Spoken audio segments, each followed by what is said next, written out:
makes me feel fine. Blowing to the jasmine. Just Judas. Jerry, I see you. What up? Let's get it. Hit 'em. I done seen people that talk about God, but love is an action they don't want to do. It's easy to preach about love when you never consider commandments that apply to you. Why do we look at the heathen and think that Yahweh shall mercy a part of them too? Listen, the judgment that's written for all of the heathen. Don't jump in and leave out the blue. I done seen criminals guilty of killing a whole bunch of people. They plead in the case. Just because they saying how sorry they are, don't mean that their crime can just be erased. We gotta start treating nations the way that they treated our people when we was in chains. So they gotta do the same labor we did. The tables gonna turn, they'll do it in flames. Skillet be popping, grease be popping. Be not deceived, my music get busting. I ain't gotta talk about drugs or women or money, just listen. I ain't even cussing. I just figured that our people need more than to hire some judges to think that they stunting. I just be whipping these bars up the top of my head, the stove. I ain't even stuffing. Ain't even thinking of what I could do if I came in the two back when I was a child. Nation be cleaving the heathen, be thinking they really got soft, but they jocking our style. Fact that we still in captivity, thinking we thrive from pride right now is wild. I give all praise to Yahweh, I came on the scene, no sin, no pride, no gal. Easy to think about heavenly gifts when you sit around thinking you won't have no trials. The Lord say you must go through fire refined and brought out alive, but you think it's foul. It's clear that your Bible collecting the dust that sit on your dresser, not using the wow. Compared to your flesh, you and your Bible is covered in dirt and dust of the ground. We get around, crying aloud, bringing it out, pinning it down, hitting the scripture, quick as a trickster. Windows Vista, we killing it, mister. I ain't got hate in my heart for art. I love all my people that strive for the truth. Easy to vouch for the righteous, my people, the salt of the earth, and they bringing the juice. If you can't repent for your sin, then you never gonna win, and I'm out and I'm checking the deuce. Trying to conceal the knowledge about who we are, but the prophets be up on the roof. I had to pause for a round of applause cause that's what you can do. Jerry, I see you. What up? Not for the bars, but all of the laws that's given to you. Talking true potential, I've been out the window waving the flag of the Most High in Christ. You've been steady pushing, you ain't even looking. You too busy out here dabbing and strife. Wait till you step to the plate and you check out the sword of the spirit, but you got a knife. Dressing the doctrine and guts in the blood of these pastors. Now trust me, you're risking your life. Hold up, I done gave y'all too much of this. The flaming sword gotta wait, build up to this. The flames here too hot, apocalypse. If you think this whack, boy, shut your lips. Real rap, stone cold stunner up in this. Make you take a knee like Kaepernick. Take a record of the heat like Fit. Big bars tight, trust me, it's no accident. The book of Acts, chapter 5, verse 29.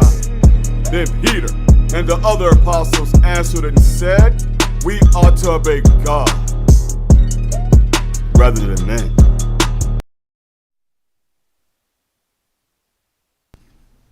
Good. All right, shalom. Most High in Christ, everybody. Most High in Christ, bless everybody. I'm your brother Jacob with Congregation of Saints, and to my left, Brother Roy.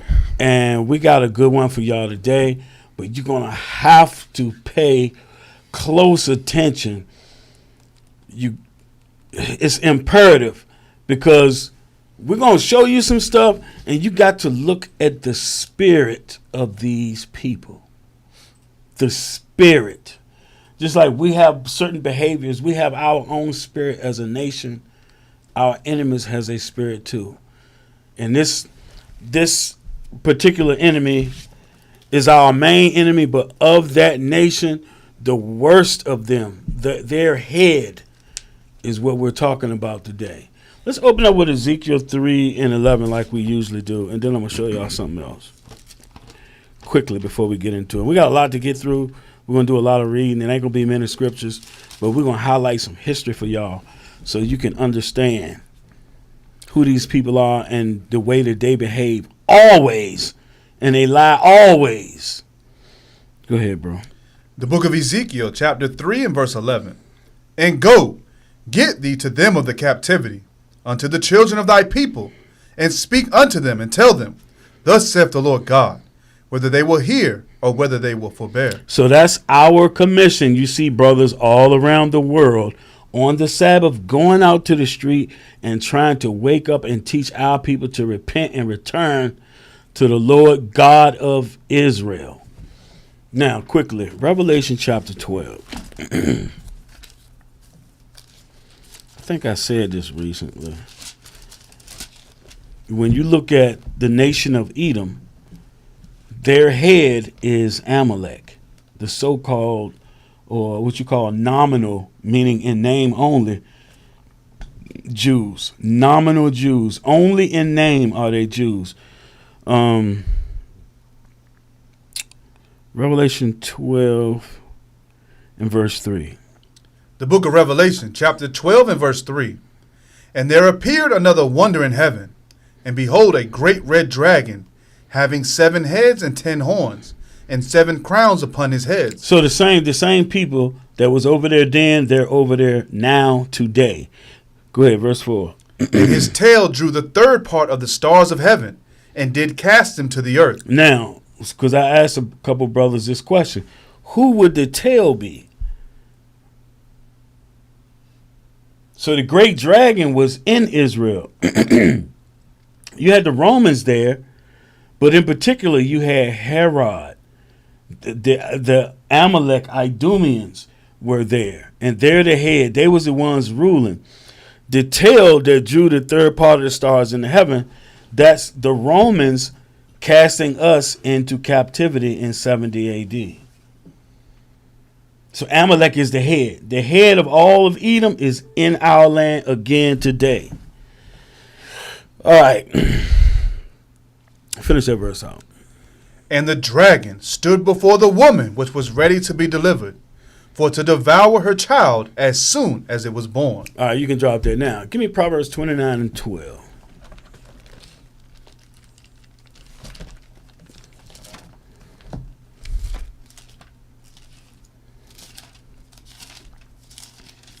The book of Proverbs, chapter 29 and verse 12. If a ruler hearken to lies, all his servants are wicked. So we're going to show you today that the rulers and the people over there, they all wicked. They've been hearkening to lies since their beginning. All right, so what we're going to do, we're getting into this book right here. It's called 51 Documents. That's what we're getting into. That's going to be our main source today. Now, give me the first picture I want is Talmud Ketubot 39. So, I don't know if y'all been asleep or whatever. Not 39? Yeah, Ketubot 39. All right, whatever. Yeah, put that up there. So there's this big argument going on over there in Israel because of the Israeli Defense Forces raping men. So in the Talmud, so they're debating because in the Talmud you're allowed to rape people in certain circumstances. So this is the Ketubot. This is Ketubot 39. This is from the Talmud. Give me the second one, Talmud number 2. But what they're doing, I would imagine some, because they be toting them rainbow flags over there in Tel Aviv. But for the most part, they're using devices to shove up the men. Yeah, go ahead and read that. Either one of y'all. We've been discussing the payment awarded when a woman loses her virginity, either through rape or seduction. The first Mishnah on today's daf outlines significant legal differences between these two, and the result is a discussion about many things, including the pain of intercourse, both consensual and forced. Here is a portion of that Mishnah. So hold on. It said, read that part again. Consensual or forced? What is? So let me tell y'all, the Talmud is rabbis interpreting God's law. How in the hell can you get this far off? You stay right there, bro. I'm gonna read something for y'all real quick. I'm gonna go to. It's probably that doctrine of Deuteronomy 22. when they say we're allowed to keep them on the screen. Yeah, keep that on the screen. What you want? I want verse 20, Deuteronomy 22 and verse 25. So they're struggling in trying to determine what's consensual and what's rape. Shalom, Deuteronomy 22 and verse 25. But if a man find a betrothed damsel in the field, and the man force her, and lie with her, then the man only that lay with her shall die. So that's cut and dry. If he forces her, he has to die. So why are they having an argument? Why are they in their book arguing over what's supposed to happen? It's cut and dry. Right, they're not the children of God. Cause you know, you got one verse that said he take hold on her. That means she consented to that.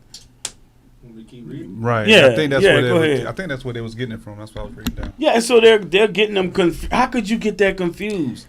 Because your spirit ain't right. Deuteronomy 22 and verse 26 now. But unto the damsel thou shalt do nothing, but unto the damsel thou shalt not do nothing. There is in the damsel no sin worthy of death. For as when a man riseth against his neighbor and slayeth him, even so is this matter. Right, go ahead. For he found her in the field, and betrothed damsel cried, and there was none to save her. If a man find a damsel that is a virgin, which is not betrothed, and lay hold on her, and lie with her, and they be found. See, it said lay hold. Didn't say force her. And they be found. And she didn't cry out. Right. And it says, and they be found, meaning it was consensual and somebody caught them in the act.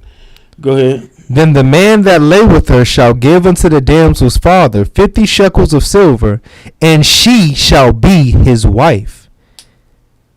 Because he hath humbled her, he may not put her away all his days.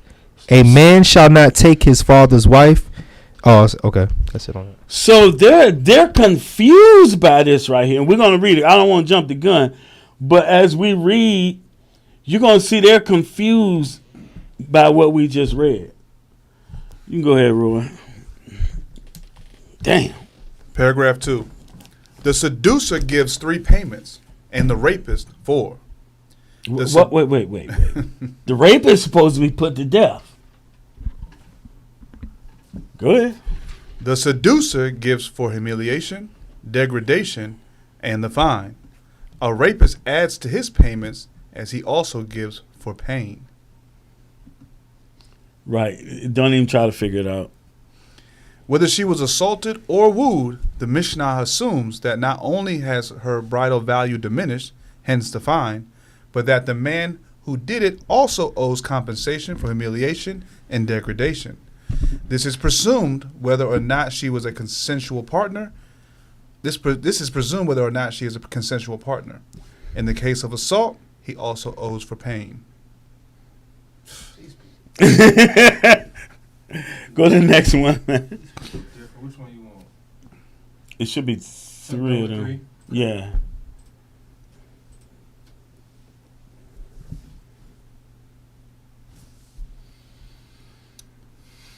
Talmudic rabbis debated the cost of rape in terms of the woman's market value. The rabbis of the Talmud, living as they did in the 1st century CE, did not share our modern intuitions about these subjects. Under Jewish law, rape is indeed a serious crime, with penalties laid out in detail in the book of Deuteronomy. Yeah, we just read that. So why are they struggling with it? And I want y'all to think now, because this started with the Pharisees at the time of Christ. This stuff started with them. And then it was taught unto Amalek, them that said they are Jews and are not. And this also is a great example of where religion comes from. You take stuff from the source, and then you got to form it to fit your lust, your desires, your spirit, or whatever it may be. Yes. And this is the birth of many religions. But in this week's Daf Yomi reading, as the rabbis explored the penalties for rape of a virgin, it became clearer than ever that rape was not the same crime to them as it is to us. Today we consider it a crime of violence against an individual. For the rabbis, it was more significantly a crime against a woman's reputation, which had serious effects on her social standing and her marriage prospects. Whoa. Think about that. Because that is very important, because the woman is only supposed to be with one man in her lifetime. So that would destroy her socially. As if she made that choice, though.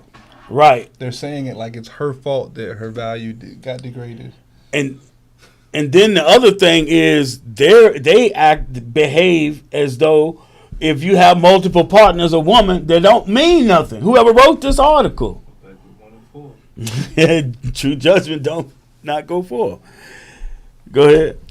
Their remedy for rape, then, was not to imprison or execute the rapist, but to insist that he make reparation to the victim's family, either by paying a fine or by offering to marry his victim. Oh my God! So you rape a woman and you gonna offer to marry her?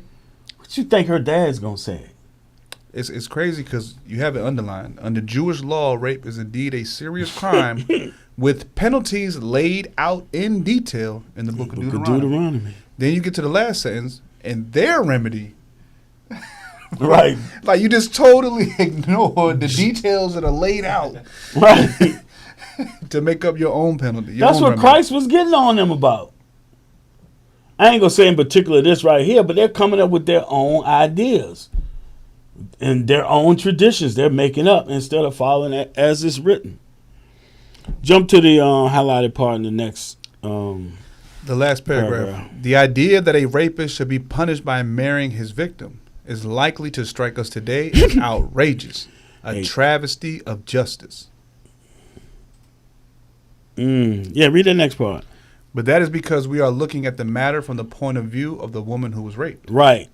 Because she matters too. This, I don't know, man. How many of those we got? That was the third one.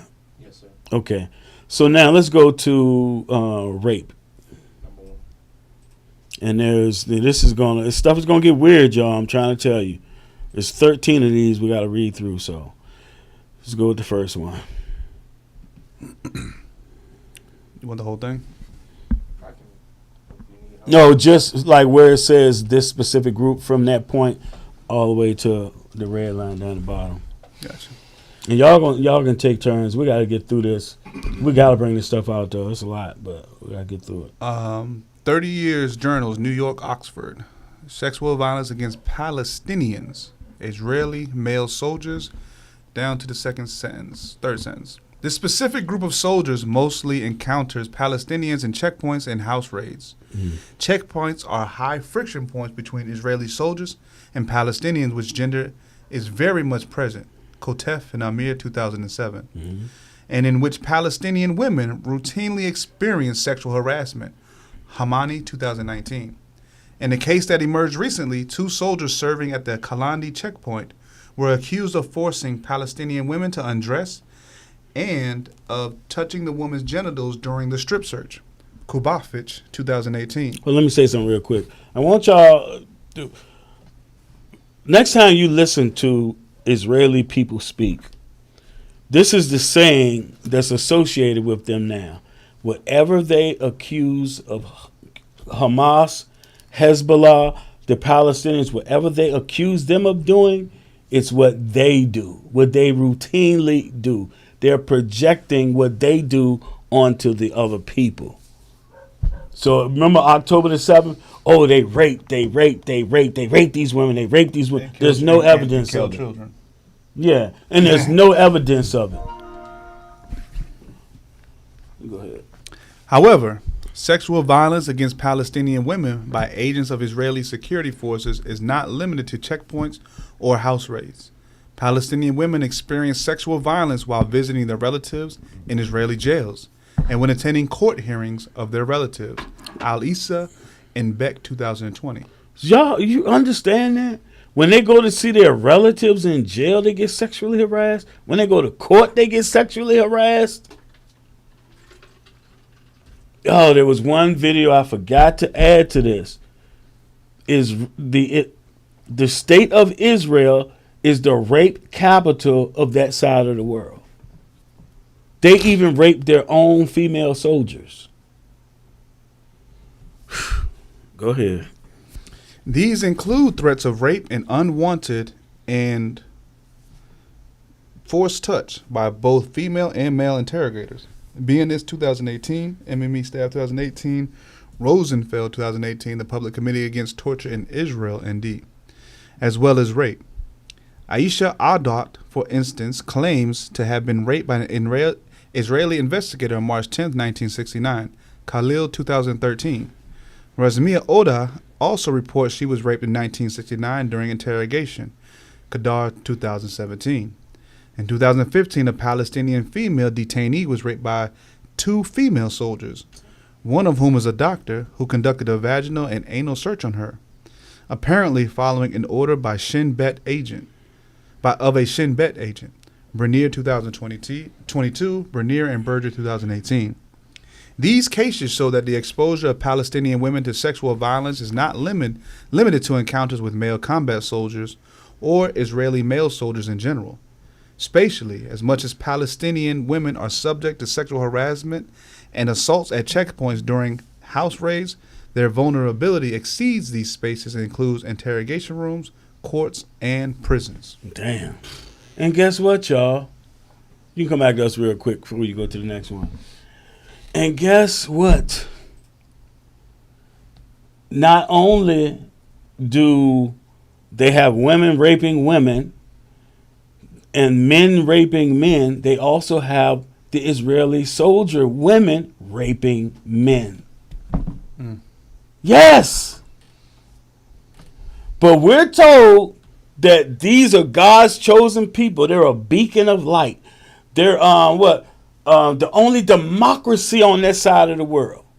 There's a bunch of damn liars. In the video we were just watching, they're fulfilling all the prophecies to be God's chosen. Man, they some baby raping, baby killers is what they are. All right. Number 2. Yeah, number 2. This stuff is astonishing. It was hard for me to keep it in all week. Well, for the last 2 weeks, I've been researching it. Palestinian women. We have seen how the category of Israeli male combat soldiers as the only possible perpetrators limits the scope of the spaces in which we suspect rape and sexual violence may take place. It also shadows the fact that women, in a variety of contexts, take up arms as members of the military and insurgents groups and support, collude with or acquiesce to the use of violence in civil unrest and international conflicts.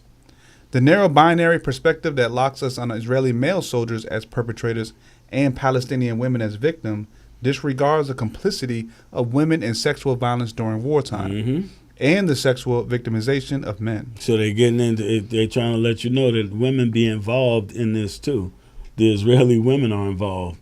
Go ahead. As testified by Palestinian men and boys, in that respect, the Israeli case is no outlier. The case of Mustafa Dirani is a case in point. Dirani, a Lebanese citizen and a former Amal leader prisoner who was kidnapped by Israel and interrogated on the whereabouts of an Israeli captive held in Lebanon, alleged that he was raped during interrogation. A Sunday Times investigation article published on 19 June 1977 brought forward allegations of torture that included rape, sexual assault, and sexual humiliation of Palestinian prisoners during detention. So I guess that's just 3 fines. Israeli state sexual violence does not target only Palestinian women. However, the construct of Israeli exceptionalism regarding sexual violence requires asking what is the meaning of Dirani's alleged rape by a soldier who was allegedly ordered to rape him during interrogation, considering he is a man and a Lebanese citizen. Where do we position and how can we understand an event in which a Palestinian man was allegedly forced to commit a sexual act with a donkey by a border police officer? Oh my goodness. By focusing on the rape of Palestinian women by Israeli soldiers, these events and others are rendered irrelevant. The framing fails to attend the role of sexual violence as an oppressive tool that is employed by men and women alike, and against women and men, girls and boys in the opt. So the male soldiers and the female soldiers are sexually assaulting every damn body. The men, the women, and the children. And they're using it as a tool of violence to oppress the Palestinians. But remember, October 7th, they said they used rape as a tool. They said that Hamas did that. Everything that they say, they're telling you what they do. Which one we on? I'm getting pissed off. Number 3. I got you.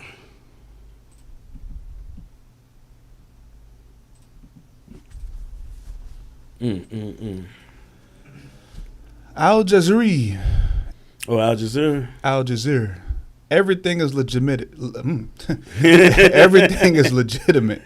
Israeli leaders defend soldiers accused of rape. Yeah. Israeli society is divided over the arrest of 10 soldiers for the brutal gang rape of a Palestinian prisoner caught on video. Yeah, we got the video. We're going to show it. After we're done with these, we're going to show the video. You gotta wait until I finish drinking, bro.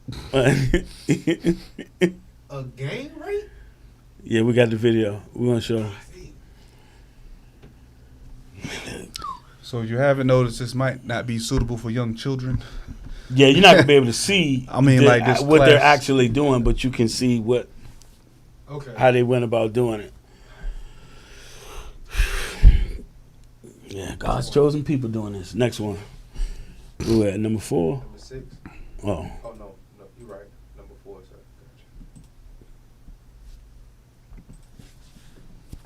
Gotcha. Amazing. Amazing.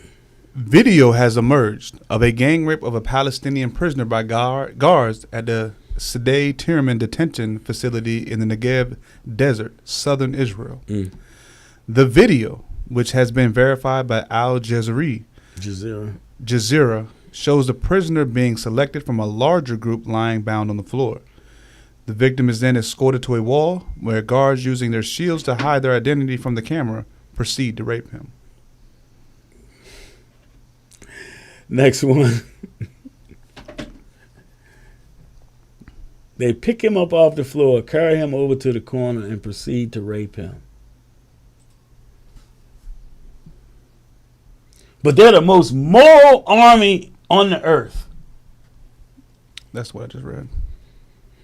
Oh, number 6. Okay, number 7.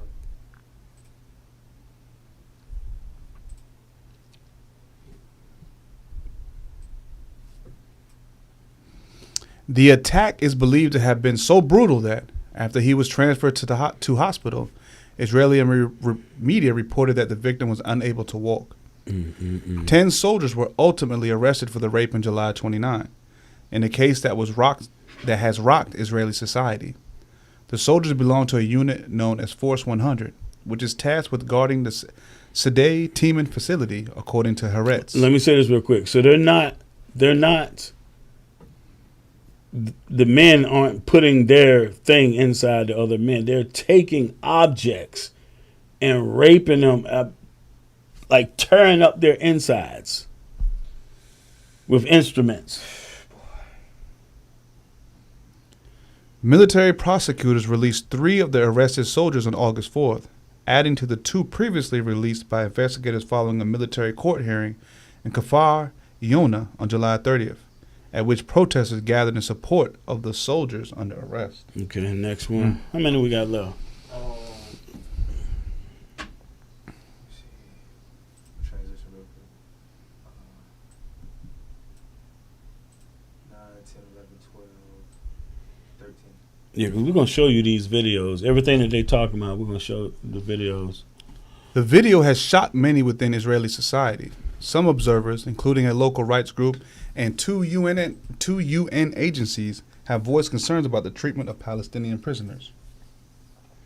However, for some, including the country's far-right finance minister, the outrage has centered on the crime of recording the video rather than the alleged rape itself. But it was caught on closed caption TV. Nobody stood there and recorded it. It was their own cameras. And they tried to hide, but it's their own cameras that caught them. Go ahead. Taking to X, formerly Twitter, on Thursday night, Bezalel Smotrich demanded... Yeah, Bezalel Smotrich. If you pay attention to that name, you'll hear it a lot. Bezalel Smotrich demanded an immediate criminal investigation to locate the leakers of the trending video that was intended to harm the reservists and that caused tremendous damage to Israel and the world, and to exhaust the full severity of the law against them. So they want to go after the whistleblowers and not the freaking rapists, the torturer, terrorists that they are. They want to go after the people that expose them. Yes. Yes. And this, keep all this in mind, because their spirit has never changed. They always been like this. When they get caught for the evil they do. Others, Oh shoot. including the hard right and ultra nationalist politicians, My bad. you good, I thought you needed the next one. such as National Security Minister Itamar Ben-Gvir Yeah, Itamar Ben-Gvir. within Israel, have argued that any action, even gang rape, is permissible if it is undertaken for the security of the state. Yeah, so he's saying it's all good as long as it's done for their people. What? So you anally raping a man? What is that going to do for your people? That's already imprisoned. They like it. Yeah, that's what it is. Yeah. Freaking torture. It shows the spirit behind them. Damn. Now that next one. When the Lord called them the worst of the heathen, He was not lying. When he said that they're gonna be wiped out off the face of the earth, now you understand why. Because I used to be like, why did God say? What did they do so bad that God said they got to go? They have to go. Defending the indefensible. Following the arrest of the reservists on July 29th, far-right mobs, some of which included government ministers, stormed the facility of Sidi Timan in southern Israel later the same day.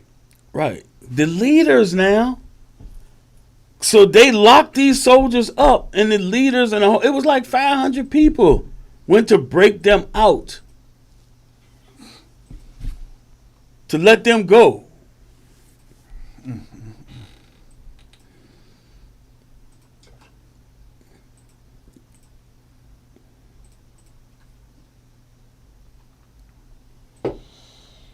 All right, what's left?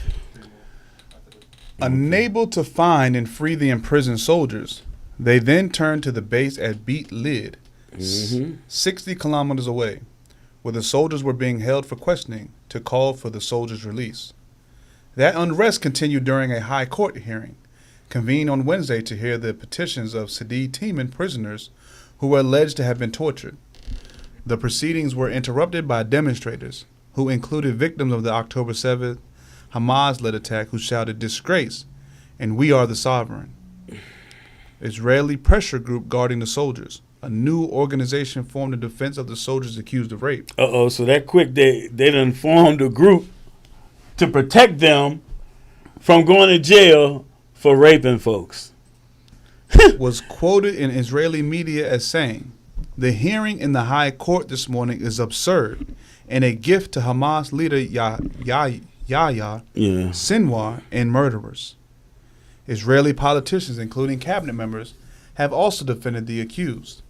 Ben-Gvir, who is responsible for the prison service, told Israeli media on the day of the reservists' arrest that it was shameful for Israel to arrest our best hero. Our best, bruh, our best heroes. The same day, Smotrich, who had been among the right-wing mob to storm the prison, published a video message saying that IDF soldiers deserve respect and must not be treated as criminals. Bro, so that would be like saying, how could we be the judges of the earth and you can't commit sodomy, but you can take a prisoner and put sodomy on him? You're not supposed to treat any of God's creations like that. Damn. Yeah, go ahead. Let him comment. It's in our laws not to mistreat our servants or whomever. It's in our laws not to mistreat people, no matter what.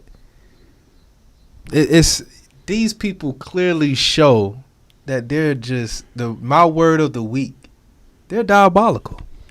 Yeah. They're diabolical, bro. It's the only word that I can use for them. To steal, kill, and destroy. Remember in Numbers, we're in the wilderness, and the young man, they got in a fight, and it was a stranger, an little Egyptian boy, and he cursed God. he was put in ward until a decision would be made what to do with him. Decision was to put him to death. And the decision was to have him put to death. The decision was not to do all kinds of different things to him, to torture him, and then put him to death. It was just to put him to death. What people do this? The Lord shows. I like when you're looking in the book of Maccabees, when the two angels and the Lord came out on them horses and gave dude the beat down and gave him sore strokes. That was to kill him. That wasn't to torture him. But because they sent up prayers, his spirit remained and he was healed. You know what I mean? But we're not supposed to do that type of stuff. That's why I remember in the scriptures to say, hold on, we're right here at Deuteronomy 22.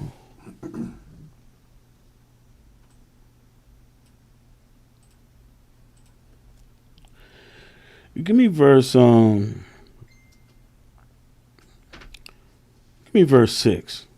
Verse 6 and 7. Just since we're right here, just to show that the Lord, he does not want you to show hatred to creatures. The book of Deuteronomy, chapter 22 and verse 6. If a bird's nest chance to be before thee in the way, in any tree or on the ground, whether there be young ones or eggs, and the dam sitting upon the young or upon the eggs, thou shalt not take the dam with the young, but thou shalt in any wise let the dam go, and take the young to thee, that it may be well with thee, and that thou mayest prolong thy days. Right, so she can reproduce and make more. So the Lord, you ain't cutting them off like that.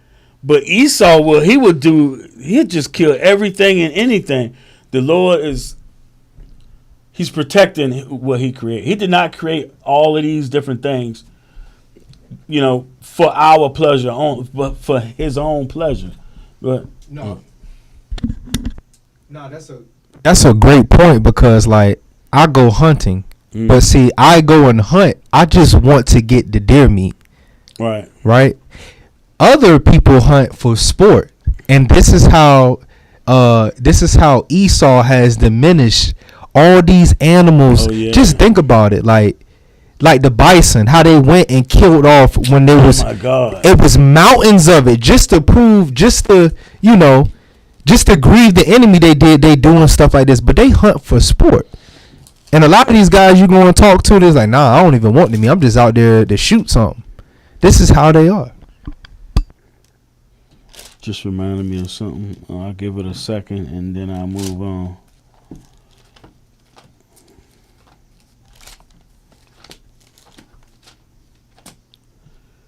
I don't see it right away. But the scripture I was looking for is when it said, he that like killeth an animal as though he slay a man. It's because he's doing it the wrong way.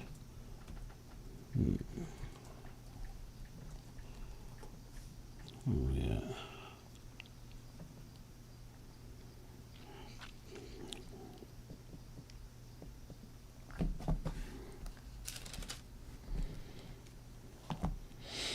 Thought it was in Isaiah.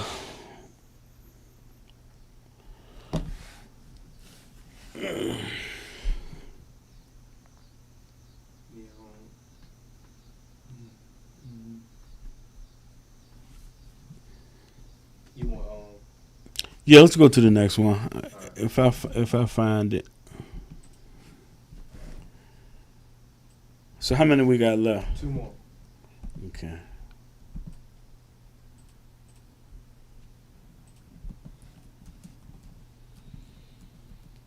You want top paragraph on this as well? Yeah. On being asked by Ahmad Tibi, one of the Arab MPs within the Israeli Knesset, last week if it was legitimate to insert a stick into a person's rectum, Hanat Milwetsky, a member of Prime Minister Benjamin Netanyahu's ruling Likud party, responded, if he is a Nakuba, Hamas militant... Hold on a second. So it mentioned in Benjamin Netanyahu, and it said he's a part of what party? a member of the prime. He's the prime minister. Mhm. Israeli Knesset. I think that's Knesset. Knesset. Yeah, Knesset. But it's highlighted. He's part of the Likud party. Remember that. The Likud party. So we're reading this stuff now, but at some point, all this other stuff, we're gonna see it in their past. The Likud part. All these people, these people are sick, and they come from sick, demented people. Go ahead. If he is a Nakuba Hamas militant, everything is legitimate to do. Everything. Just the tip of the iceberg. The video of the alleged gang rape of the Sadi Teeman is the latest piece in a growing body of evidence of abuse, sexual assault, and the systematic withholding of food and medical care that Palestinians endure within the Israeli prison system. A report titled Welcome to Hell, published this week by the Israeli human rights advocacy group, B'Tselem, includes interviews with the 55 Palestinian prisoners held in Israeli detention centers since October 7th. In first-hand accounts, the prisoners, the majority of whom were later released without charge at locations across the occupied Palestinian territory, Gaza and within Israel, recount being assaulted, insulted, and sexually abused by guards. And it just keep happening over and over and over. So it's not a one-time thing. You see it just reoccurring. It's like 2 more left. Yes, sir. Here we go. Raped by female soldiers. Palestinian elite Sadi Teeman photo speaks out from the Middle East Eye. The man in the famous photo, Ibrahim Salem, spent 8 months in Israeli detention, where rape, electrocution, and beatings were routine. He was a little dude, too.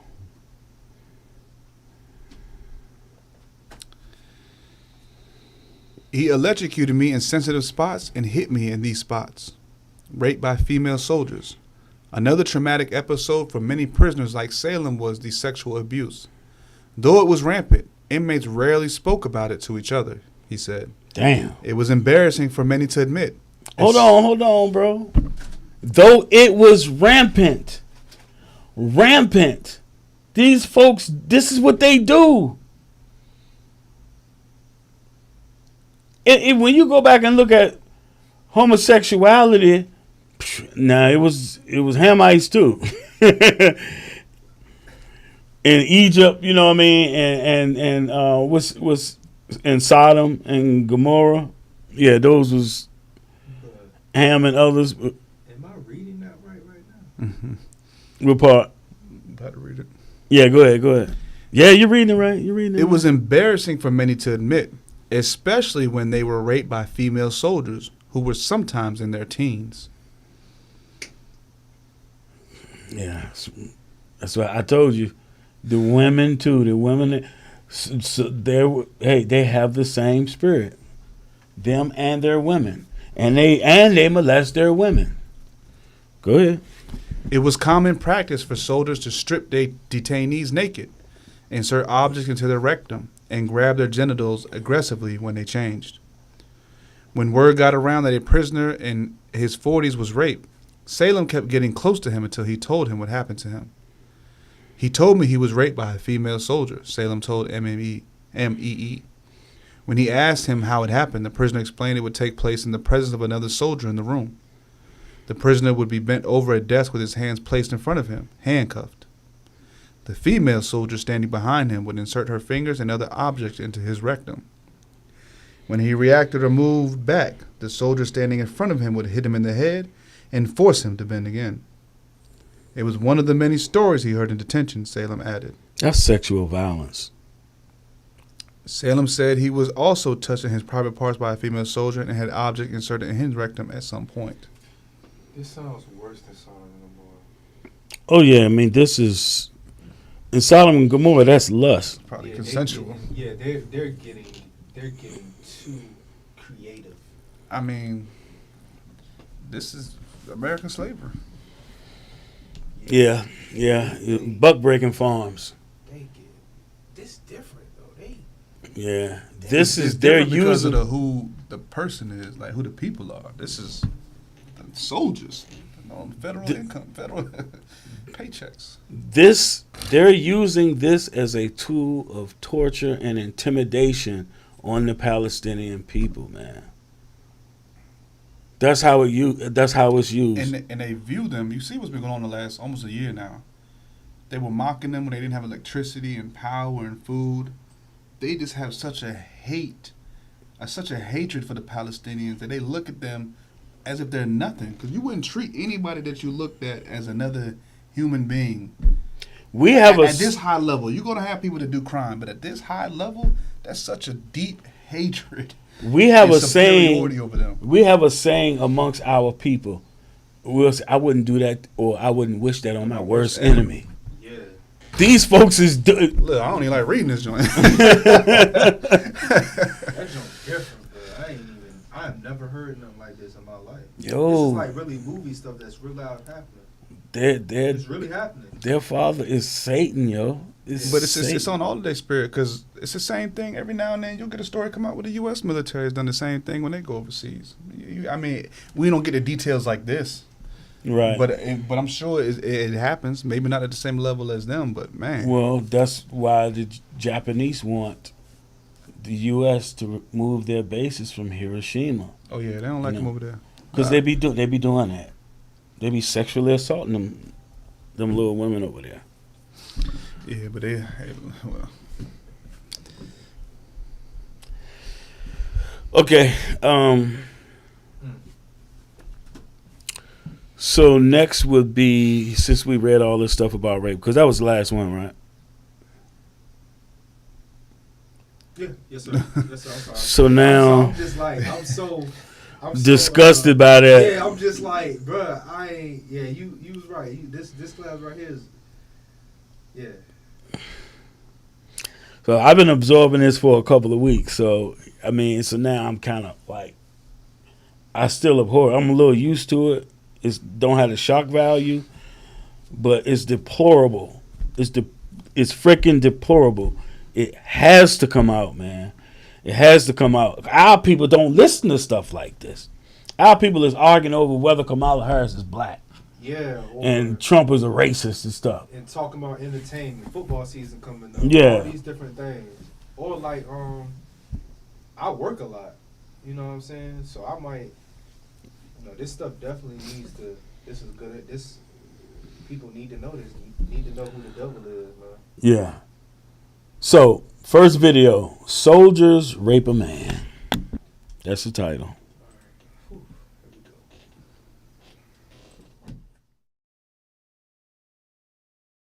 here we go. חמאס שוכבים על הרצפה כפותים, עיניהם מכוסות. הנה כאן קבוצה של חיילי המילואים מכוח 100, יחידה המשמשת להבטחת המתקן. הם לוקחים את המחבל, הנה הם כאן בפינת המתקן, כנראה מודעים למצלמות האבטחה ומנסים להסתיר מעשיהם במגינים. הצילום כולל תיעוד של העבירה מיוחסת לאנשי המילואים, מעשה סדום בנסיבות אינוס. שעות אחר כך פונה המחבל לבית החולים מדמם. הפציעות שלו הוגדרו מורכבות. הקביעה הרפואית חד משמעית. הפציעות נגרמו מהחדרה של חפץ.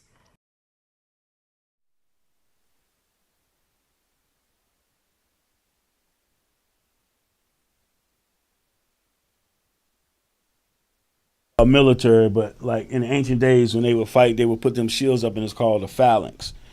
So they're using that and got the man behind that, using that to shield what they're doing.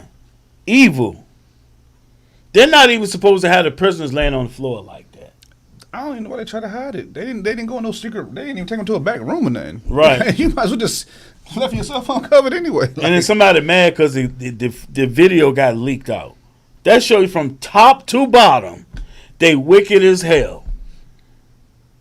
If a ruler hearken to the lies, all his servants are wicked. Been saying it for this whole year, man. Damn. Okay. Next one, protecting rapists. So all of this we read about it. Now we seeing the video.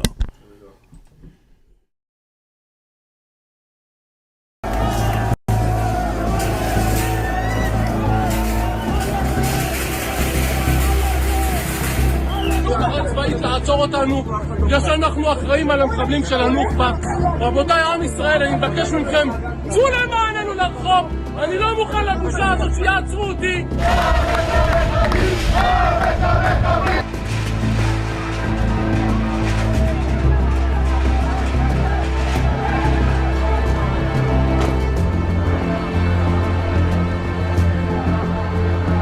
If they touch our soldiers, we'll build a shield wall. The people will rise up against the government, be it left or right or whatever.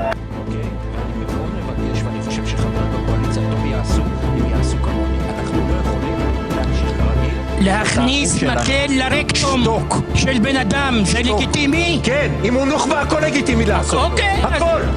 הכל. So their lawmakers are arguing over whether it should be legal or not. And the guy that was standing there doing his fist like that, that's the dude that did the raping. He's the one. And he's been doing interviews on Israeli TV stations. Are you kidding me? He's famous. Yeah. And they came there to save them. He's their hero. Right. They living vicariously through him. Damn. Yo, these people wicked as hell. All right, we got one more. Man, it's just Israeli news coverage. How long is that?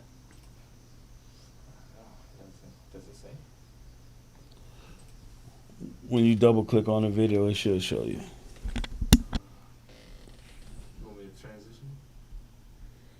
Yeah, go ahead, play it.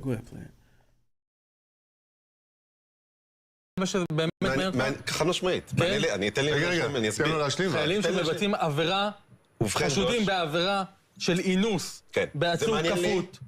זה לא מעניין אותך? יפה. לא מעניין אותך תואר המידות של החיילים שלנו? אגב, אלה לא חיילים, אם הם עשו את זה, הם לא חיילים, הם עבריינים. בגדול, עוד פעם, זה מעניין לי את העכוז מה עשו לאיש חמאס הזה. אני כל הזמן זוכר, קודם כל, הדבר היחיד שמבחינתי הוא בעיה פה, זה שזו לא איזושהי מדיניות מוסדרת של המדינה להתעלל בצירים. כי בגדול, זה גם, קודם כל מגיע להם, וזה אחלה נקמה שאנחנו צריכים לתת להם. ודבר שני, אולי זה גם ישמש אותנו קצת יותר כהרתעה.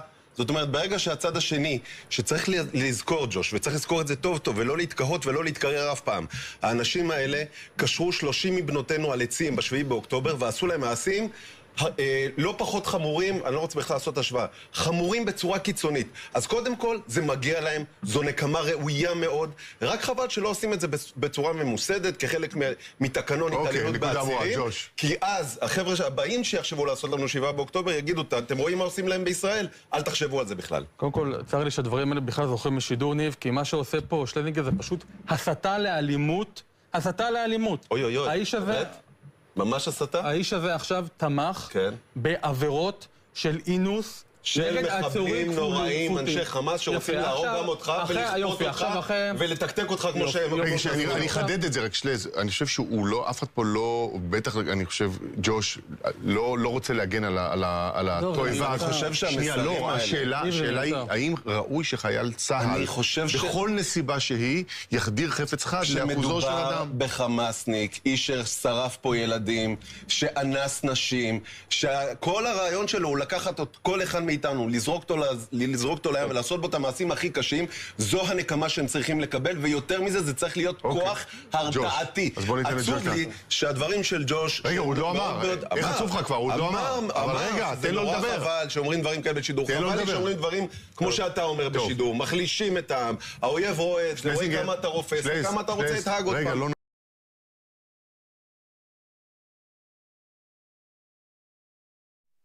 So, if y'all want to comment on that, go ahead. I don't even understand how they on national TV arguing about it. I do from their perspective. This is a regular day. I don't know. That just show you the spirit that's on these people, man. Yeah. Like Yeah, that. go ahead. Diabolical. Diabolical. That is all. Yeah, they're arguing not that it was wrong, but whether you should do it or not, or should it be sanctioned by the government for you to be able to do it. Right. Like what kind of people are these, man? Of course it should. Right. What are you debating? But you're supposed to be the damn people of God. You got God's laws in the book. One of the first paragraphs where it said the penalties of these actions were detailed in the book of Deuteronomy. But no, they go by the Talmud. They go by their own interpretation of the law. The freaking Talmud. Make an excuse according to their own will, man. All right, we're going to take a quick break and be back with the second part of this class. And you're going to see.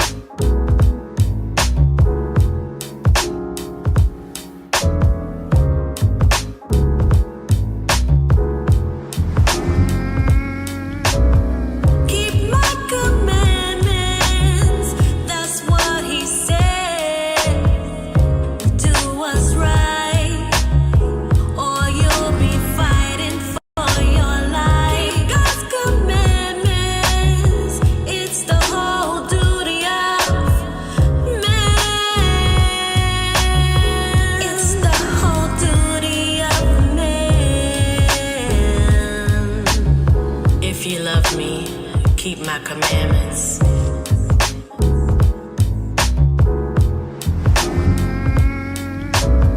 New mercies every day. That's what the scriptures say. But that doesn't mean continue to live this way. A righteous man falls down and gets back up again.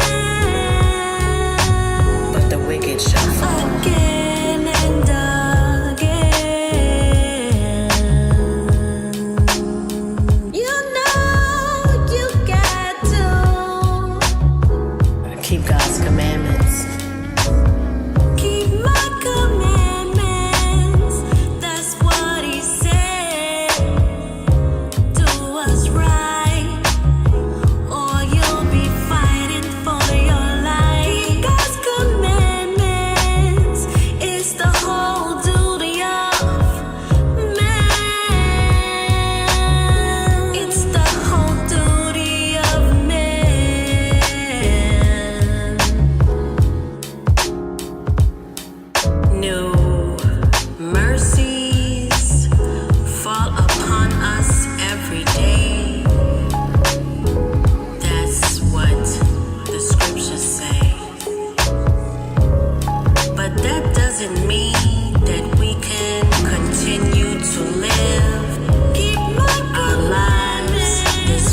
All right, shalom, y'all. We're back.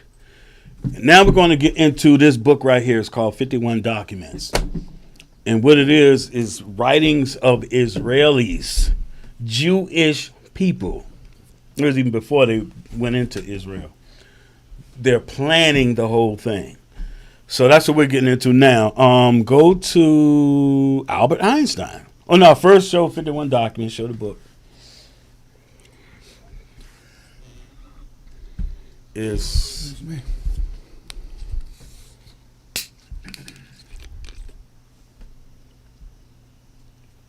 51 Documents, Zionist Collaboration with the Nazis, edited by Lenny Brenner. Albert Einstein, 30.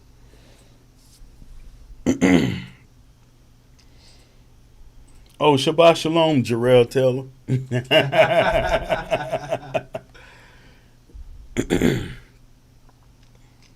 Note, Albert Einstein, 1879 to 1955.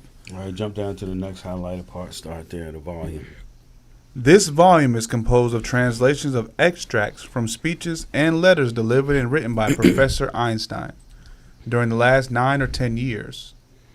The speech or letter from form has not been preserved, and short passages of purely ephemeral interest have been omitted here and there. The arrangement is roughly, but not strictly chronological. September 1930. Yep, 1930. So this is all before they even went into the state of Israel. They're planning this stuff out, y'all. They didn't just, God all of a sudden stuck the holy people in the land. That's a damn lie.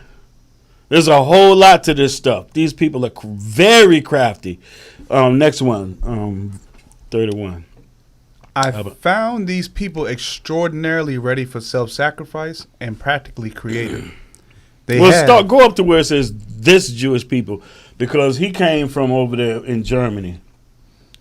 Germany and Russia, with those particular Jews. Go ahead. This Jewish people, which I found in America, came from Russia, Poland, and Eastern Europe generally.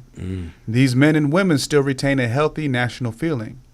It has not yet been destroyed by the process of Ottomanization and dispersion. So we've been over this stuff before. The Jews that came from Russia, Poland, and Germany and Eastern Europe, where did they come from?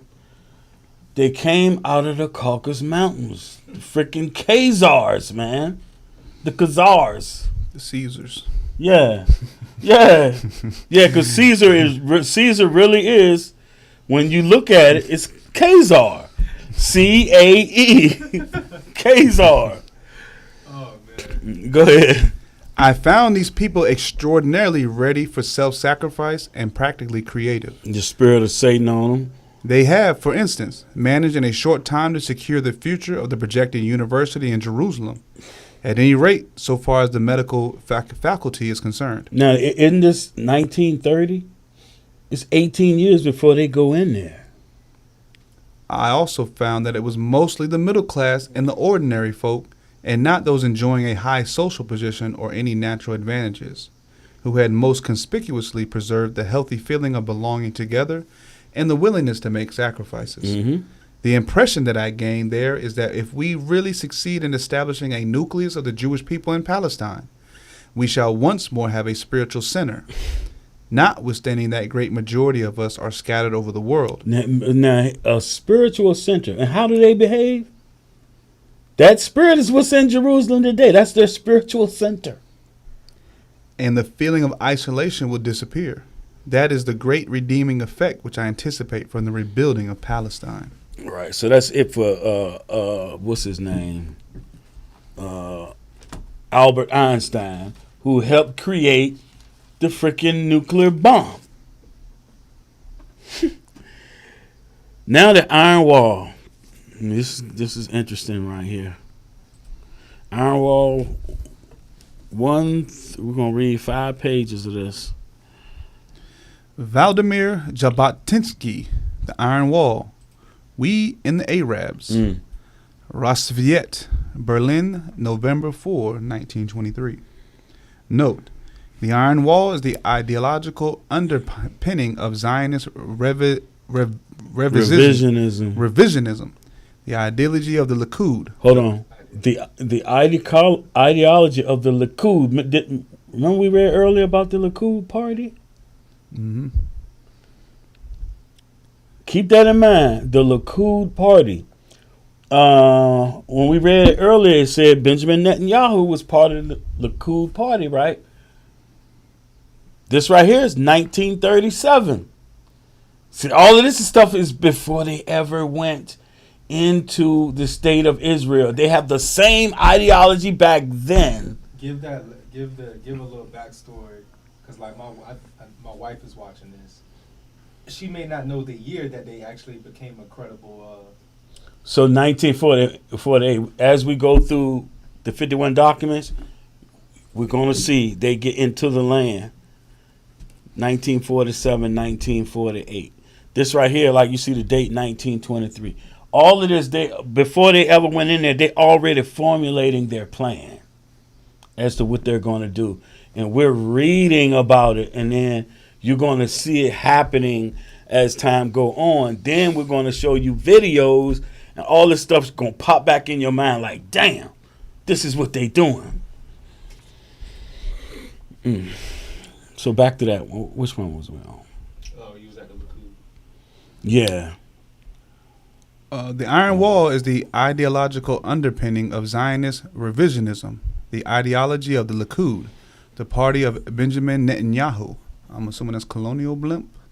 Colonial blimp? Okay. Colonialism has never had a more articulate champion, and it was the basis of the movement's orientation towards Mussolini in the 30s. So this Likud party is the ideology. It's talking about the ideology of the Likud party. So no matter what Benjamin Netanyahu and any of them tell you, this, what we about to read, is their ideology. It was from the beginning, and it is to now. They lie with a straight down face like psychopaths.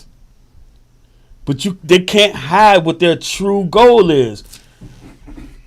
All right, go to the next one. Damn doubles. The Iron Wall, colonization of Palestine, agreement with Arabs, impossible at present. Zionism must go forward. See that? Zionism, meaning them taking the land, must go forward. By Next. Vladimir Japotinsky.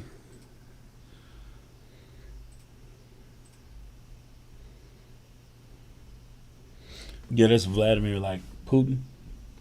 Voluntary agreement not possible. There can be no voluntary agreement between ourselves and the Palestine Arabs. But aren't today they trying to have a two-state solution? But he tell you that you never can. But they act like they want to make a damn agreement.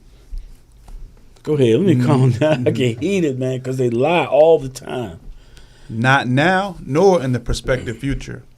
I say this with such conviction, not because I want to hurt the moderate Zionists. I do not believe that they will be hurt, except for those who were born blind.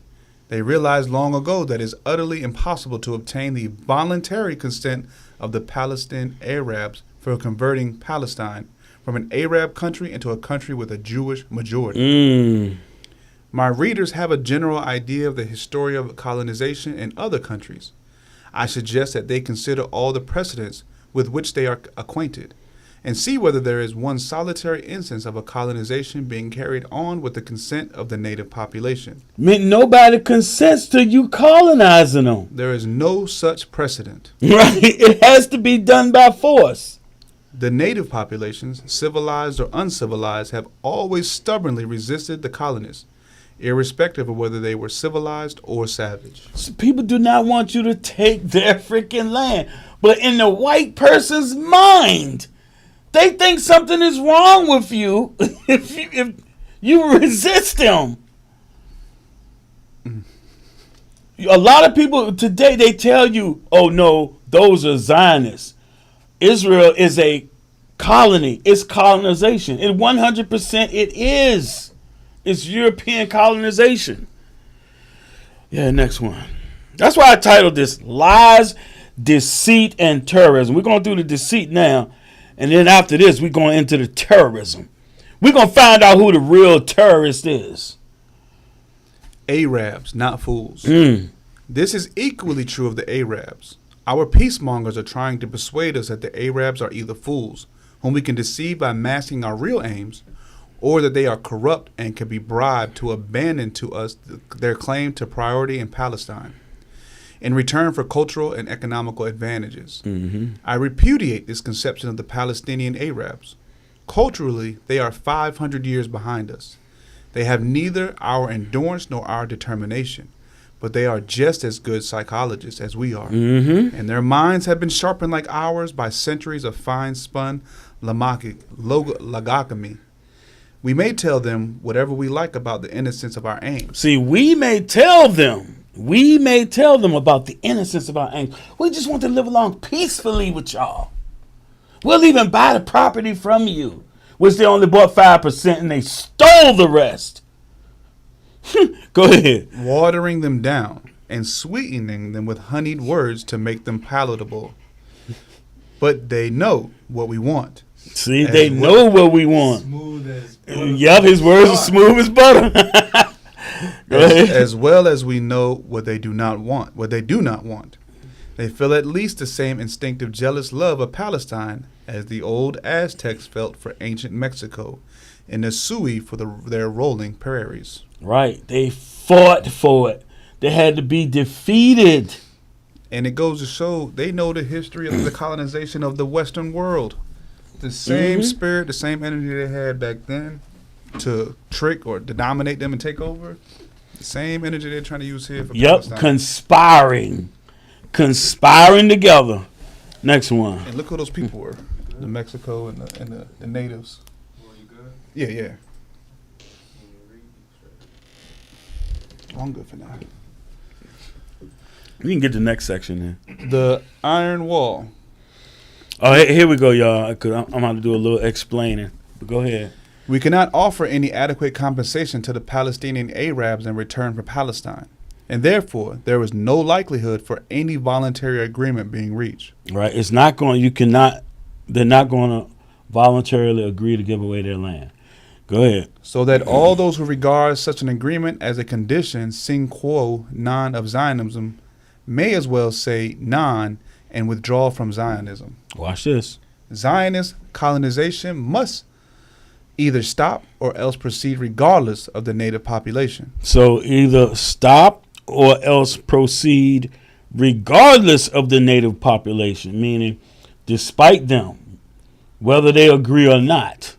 Go ahead. Which means that it can proceed and develop only under the protection of a power that is independent of the native population. So a power that is, it can proceed and develop only under the protection of a power that is independent of the native population. Go ahead. Behind an iron wall, which the native population cannot breach. Right. So you see, I wrote there, United Nations. The Iron Wall is the United Nations. The Palestinians cannot breach the Iron Wall of the collective nations of the earth. So that's what they set up. So they got put in the land in 1947, 1948, and you can't turn it back. The Palestinians didn't even have a place in the United Nations. That's something very recent. So they use the United Nations to keep those people from fighting back. They're even doing it today. What happens? So you've had several resolutions and they have voted to try to stop the war that's going on. Well, it's not war, but the pillaging of the Israelis against the Palestinians. And they've gone up there and spoke. And then guess what? Every time they come up with a resolution and everybody agrees, what happens? The United States vetoes it. Every single time. That's the iron wall. They cannot break through that iron wall. Oh my goodness. So there's 5 permanent member states. Any of them 5 permanent member states veto something, it does not go through. It could be 99 versus 1. It will not go through. That's the freaking iron wall. They use it against all the nations, man. This man. And people talk about they waiting for the damn Antichrist to come. Are you blind? Man. Yeah, he been here. It's unbelievable. Let's go back. We don't want to be here too long. The next one for the iron wall. That's 5 right there. Which So last paragraph. That is our Arab policy. Not what we should be, but what it actually is. Whether we admit it or not. What need, otherwise, of the Balfour Declaration or of the mandate? That mandate is the Balfour Declaration, that they would give them the land. Go ahead. Their value to us is that an outside power has undertaken to create in the country such conditions of administration and security that if the native population should desire to hinder our work. That's the United Nations. Man, these folks is crafty as hell.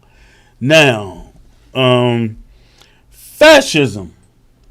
Fascism 1. So we're going to go to the definition first. Fascism. A political philosophy, movement, or regimen, such as that of the fascisti, that exalts nation and often race above the individual, and that stands for a centralized autocratic government headed by a dictatorial leader. And then Yahoo. Severe economic and social regimentation, and forcible suppression of opposition. And they do all of these adjectives describes them, and it's a political or philosophical movement, but it exalts the nation and race. That's what they always say, the Jewish people. And if you go against them, you're anti-Semitic. It's the definition of fascism. Fascism 2. Dr. Von Weasel believes in fascism. World Jewelry, London, June 12, 1936. Read the highlighted. Yeah, just highlight it. In 1936, on his own, he contacted the Mosleyites, and proposed a mad imperialist alliance. Britain, Germany, Poland, and Japan, and a Zionist state. So all of them rolled together. That's the West and Japan, even to this day. The Western countries and Japan. Against the Soviets, Arabs, and the Asian colonial revolutions. What would you call them today? The Soviets, Arabs, and Asian colonial revolutionists. NATO? No, you said it earlier. BRICS. Oh. Pretty much BRICS. Yeah. Ain't no Brazil in there, but see that stuff. It doesn't change over time, man. And these people keep lining themselves up together, doing war games together, everything, man. The thing that have been is that which shall be. Next one. Yeah. You can go back and watch the class again. That's what Camilla Harris always say that, don't she? What? That's her saying. They had that clip where she said that like every speech when she was running. What has been is what will be. Oh, like yeah. She butchered it, though. She said that thing 100 times in every speech. Zionist leaders of socialist sympathies. They sympathize. Keep going. Yeah. Okay. Zionist leaders of socialist sympathies, and he declared that although opinions among the revolutionists varied, in general, they sympathized with fascism and they were strong opponents of socialism and communism. He, personally, was a supporter of fascism, and he rejoiced at the victory of fascist Italy and Abyssinia as a triumph of the white races against the black. Oh, because you know Abyssinia is what's it? The Ethiopians. It's in Ethiopia, and there are Jews there, black Jews there. Go ahead.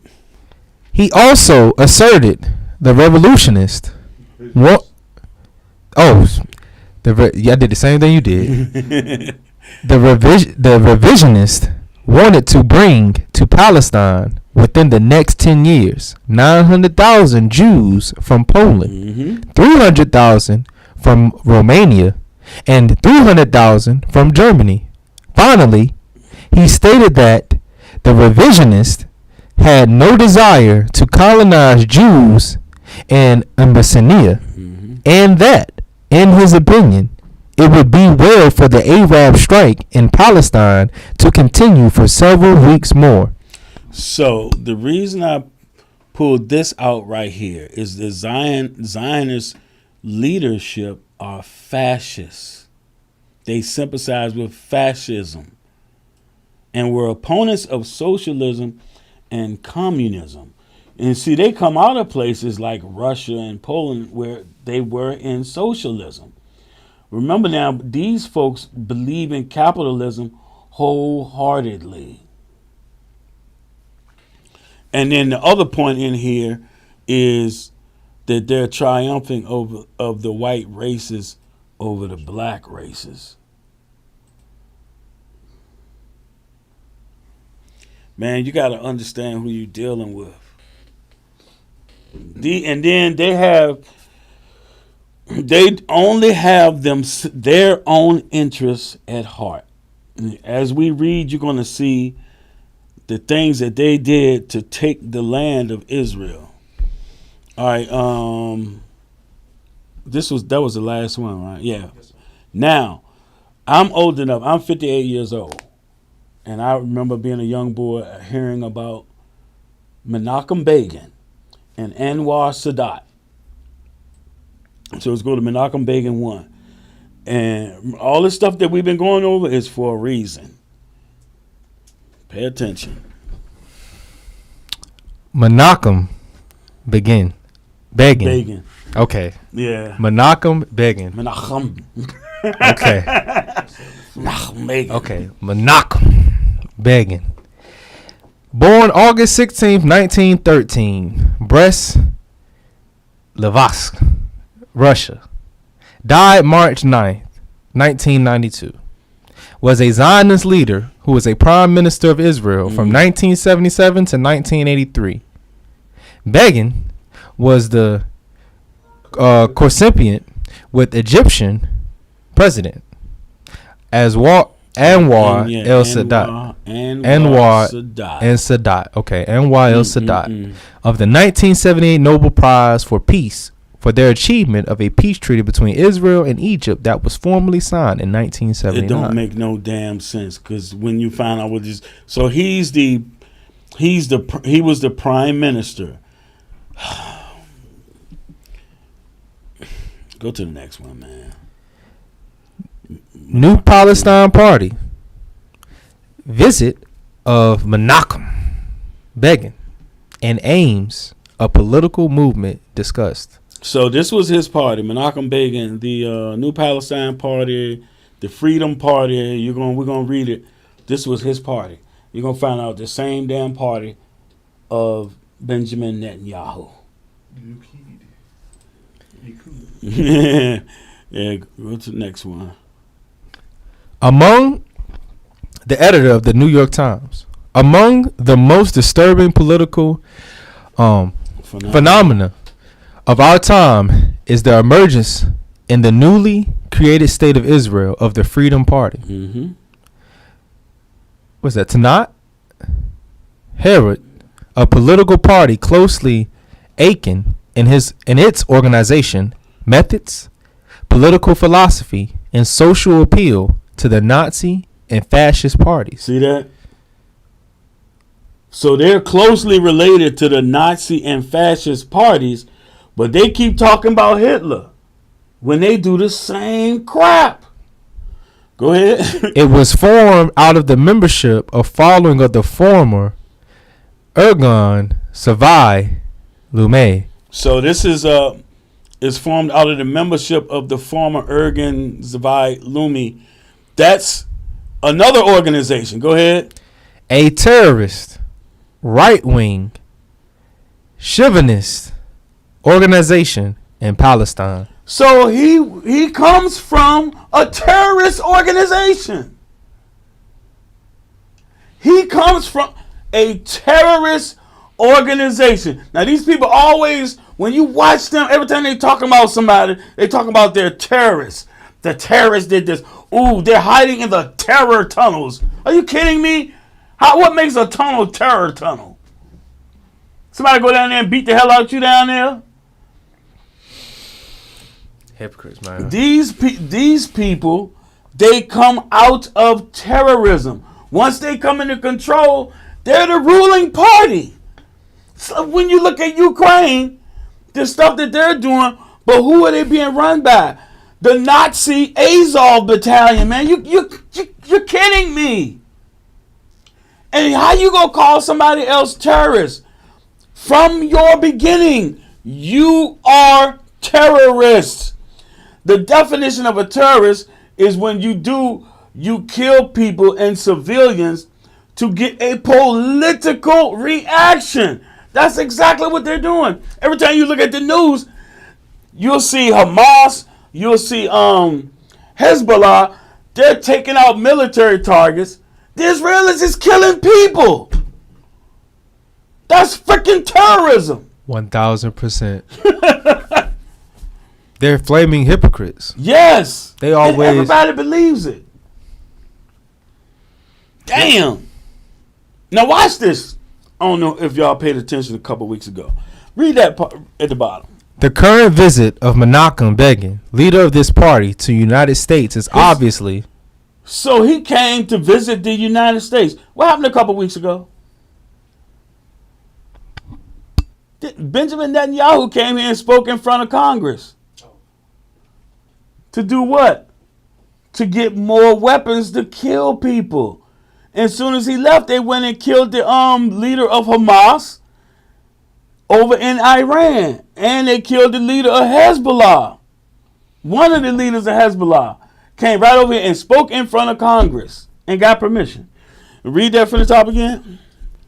The current visit of Menachem Begin, leader of this party, to the United States is obviously calculated to give the impression of American support for his party in the coming Israeli elections and to cement political ties with conservative Zionist elements in the United States. Because they got their brothers over here at the top of the government. Yeah, next one. This stuff, man, is just unfolding like I don't even know how to explain it. It's just plain as day. 51 documents, Zionist collaboration with the Nazis. Yeah, man, Zionist collaboration with the Nazis. Man, these people got a nerve using our stuff like that, man. It is inconceivable that those who oppose fascism throughout the world is correctly informed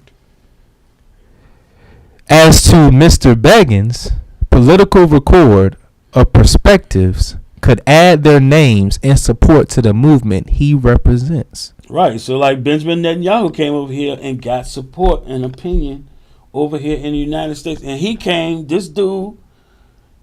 and did the same thing years ago.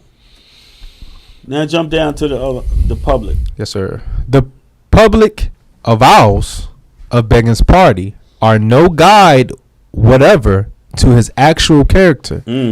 Today they speak of freedom, democracy, and anti-imperialism, whereas until recently they openly preached the doctrine of the fascist state. It is in its actions that the terrorist party betrays its real character. It's calling them a terrorist party. Go ahead. From its past actions, we can judge what it may be expected to do in the future. The same thing they do today. This, you know how long ago this is written, man? 1948. Damn. This is, man, I'm glad you brought it. I did not know none of this right here. Bro, these. My bad. The one thing I hate though, especially when this history is documented like this, and they're telling on themselves. When we bring up slavery in America, they be like, "Oh, that was so long ago. That wasn't me. That wasn't them." Yeah. Just to erase the history out of our minds so we can forget these things. But not knowing this is the same thing they do over and over and over again. It's the same energy and the same spirit. Just like when they want to tear down all the southern statues and things like that. That's just another way that our kids are not going to know some of the history that went on in the South. Well, really across this whole country. But especially in the South where they had a lot of these monuments and historical facts. If it's historically facts, let's talk about it. You know they not had erase that in it. mind. You know they had that in mind. Yeah, Yeah, if they want to turn them down, we'll turn them down. And then what? My bad. Hold on. Because then our silly melanated people every 4 years think that's doing something for us.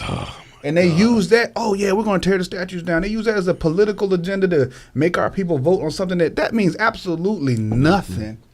Tearing down the statue in Richmond, the statues in Portsmouth and stuff like that means nothing for our people as far as if you're saying these political people or people we're voting for are supposed to do something for us. It's just, especially the Democrat side, I'm so tired of the black people getting swayed by things that mean nothing. They think, this is what they think of us. I'm sorry. They get Meg Thee Stallion to represent Kamala Harris at her speeches. That's what they think of y'all Negroes, man. They think that's what y'all want to see. But that's all we buy into as a people, though. Because if we didn't, I had a Facebook memory over almost 300 comments. Because I had brought up when Cardi B and Meg Thee Stallion was on stage at that show. And they were twerking and dancing on it was like a major music award show, a family show. But when they got up there, they doing basically everything except for taking their clothes off on the stage. And there were so many women and men mad at me for bashing them and saying, oh, well, Lil' Kim did it and all these people. That's our mentality. Now you fast forward, Glorilla came out, Sexy Red came out, and it's only getting worse. But we are buying into that, and it's such a, what do y'all like to use? It's so low vibration. Such a low vibration. It's low vibrational energy. What was you going to say? No, that's a Valid point. And then on top of that, if you are in line with that, you vote, you do any of these things, you are now in line with that, and you are guilty as well. You're guilty right along with America, and America knows that Zionists are terrorists. And guess what? They in league with them. You don't think they know this information? They got all this information, and they support them. 1,000%. What we just read was written to the New York Times. Right. They support them 1,000%. And let us not forget that many of the leaders in the United States are dual citizens. They are born of Israeli or Jewish parents. That's why they go along with it. That's why it's continually vetoes. Where we at now? Number 5, sorry. This stuff is crazy, man. It's unbelievable. Attack Big and 5. Mm-hmm. Okay. Attack on Arab village. Yes. A shocking example where their behavior. Hold on. Remember, October the 7th. Well, we're gonna watch a video where they claim that they want peace, when from the very beginning they've been killing Arabs and terrorizing Arabs and always talking about they've been trying to pursue peace. They've come up with solutions to a 2-state solution when they're all freaking lies. And at the end, we're going to show y'all videos. Ooh, you're going to enjoy them. Because what hurts the damn devil more than anything? Truth. The light. Truth. And oh my goodness. It's like they tried to hide that damn video. Yeah. Oh my goodness. Bro. Attack on Abraham Village. A shocking example was their behavior in the Arab village of Deir Yassin. This village, off the main roads and surrounded by Jewish lands, had taken no part in the war and had even fought off Arab bands who wanted to use the village as their base. On April 9th, terrorist bands attacked this peaceful village, which was not a military objective in the fighting, killed most of its inhabitants, 240 men, women, and children. Now, who would these terrorists be? It's the Israelis. It's not Arabs. These were Arabs. It was Israelis that are being called the terrorists here. Zionists. Yes, because this is exactly what they do. They. Oh my goodness. Now here's my question for the people out there: Judaism, Zionist, same ordeal, correct? One is used by the other. Judaism is them interpreting the laws and then putting their own twist on everything, AKA the Talmud. Yeah, gotcha. And Zionism is the movement by the nutsoids to take the land back. Gotcha. Because they've always wanted to do. Every time we get kicked out, they in the damn land. So in simple minds like myself, Judaism is basically the religion.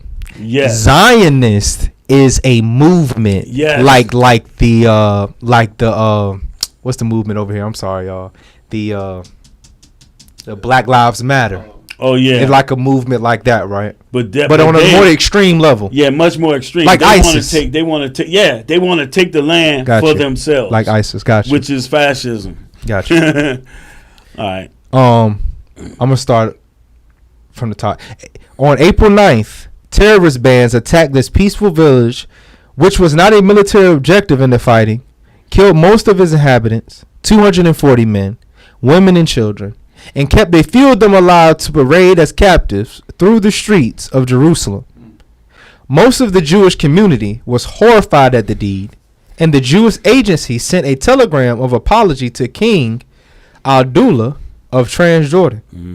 But the terrorists, far from being ashamed of their act, were proud of this massacre, publicized it widely, and invited all the foreign correspondents present in the country to view the heaped corpses of the general havoc at Deir Yassin. All you can do is shake your head, but they keep using that word terrorists.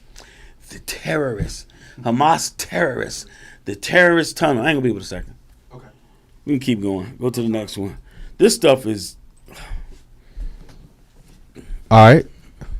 The Deir Yassin incident exemplifies the character and actions of the Freedom Party. During the last years of sporadic anti-British violence, the IZL and Stern groups, remember that, inaugurated a reign of terror in the Palestine Jewish community. Teachers were beaten up for speaking against them. Now this is their own people.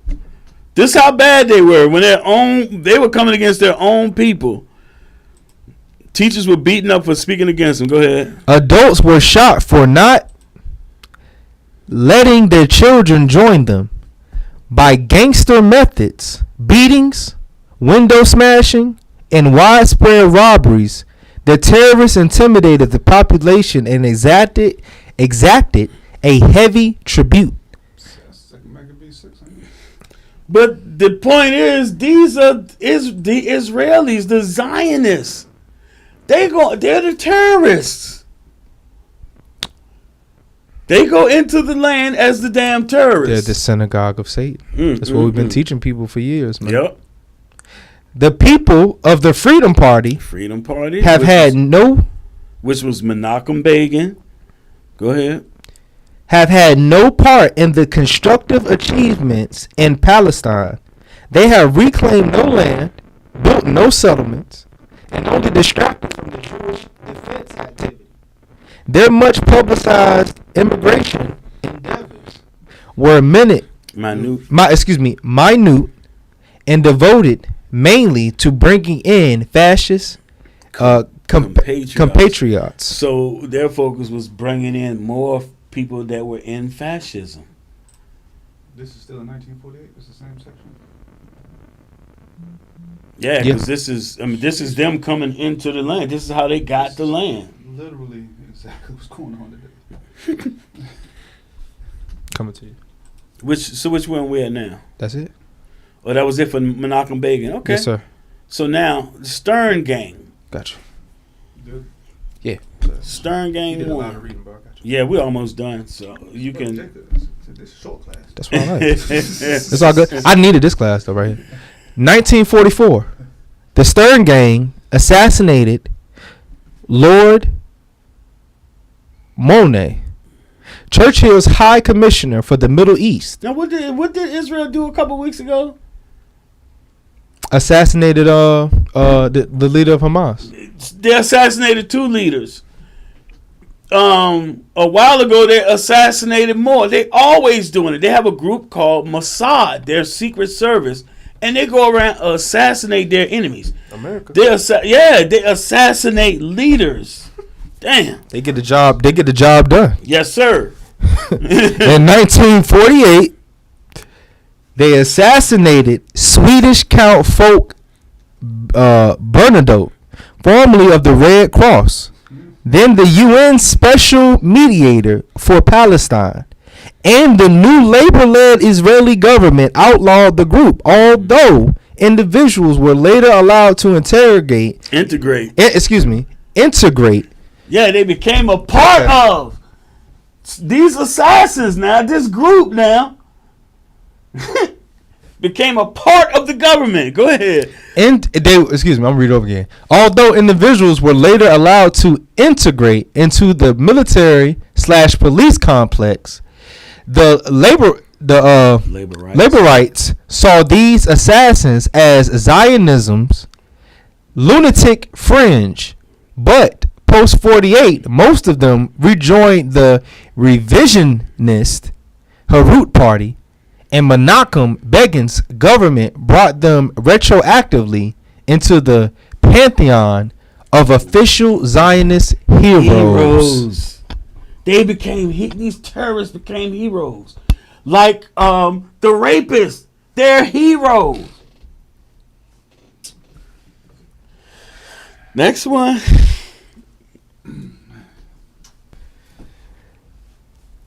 Assassinations. Tel Aviv, Israel will issue a postage stamp honoring Abraham Stern, founder of the notorious Stern Gang, linked to the killing of British and Swedish diplomats before Israeli independence. That's what we just read up above. Go ahead. Stern, code name Yair, was the most extreme of the rightist guerrillas, led by current Prime Minister Menachem Begin, who battled against British rule in Palestine before establishment of the Jewish state. That's another thing too. They battled against the British. That's who gave them the mandate, gave them the land, the rights to the land. So I think this next one, is this the last one? Yeah, Stern Gang 3. Just reading this stuff, man. Like, bruh. Stern Gang 3. Yitzhak Shamir, born Yitzhak Yezernitsky in Belarusia. That's now will be Belarus, which is next to Russia. Okay. In 1915, was one of the 3 Lahi leaders after Stern.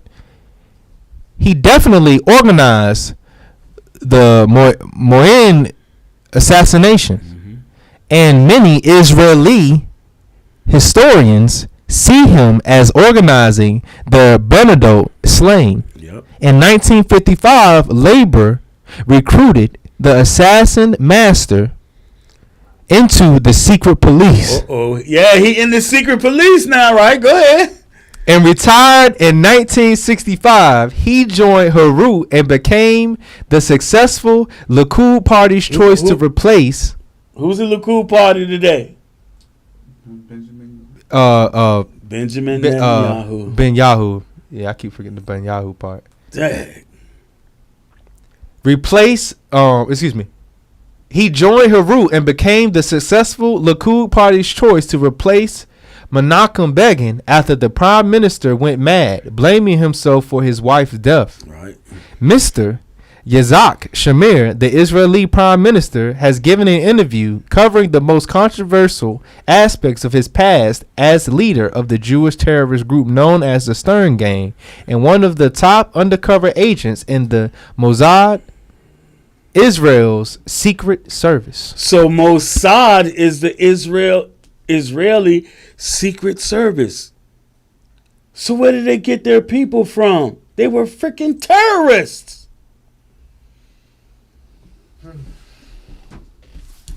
They started this country off with terrorism. Yeah, the scripture real quick before we hit these videos. It's so crazy, man. I just read something the other day, man. Like, it was like, if the news is fake today, imagine the history that we look at. Yeah. And I'm just sitting here looking at what you're reading and going through these letters and documents. They on top, so that's why the narrative is the way it is. Like, you can't even protest on the college campus against Israel. Like, and protesting is supposed to be protected in your constitution, as long as you're doing it peacefully. But they shutting it down with National Guards and force, and saying they're gonna go to jail. And I mean, it's insane when you look at the people that's in control and running this whole thing. Like, our people really got to wake up, man. Yes, sir. We really got to wake up and zoom out and see this bigger picture, man. We really got to see it, man. Habakkuk 2 and verse 9. Damn. And then we're going to watch these videos and call it a night.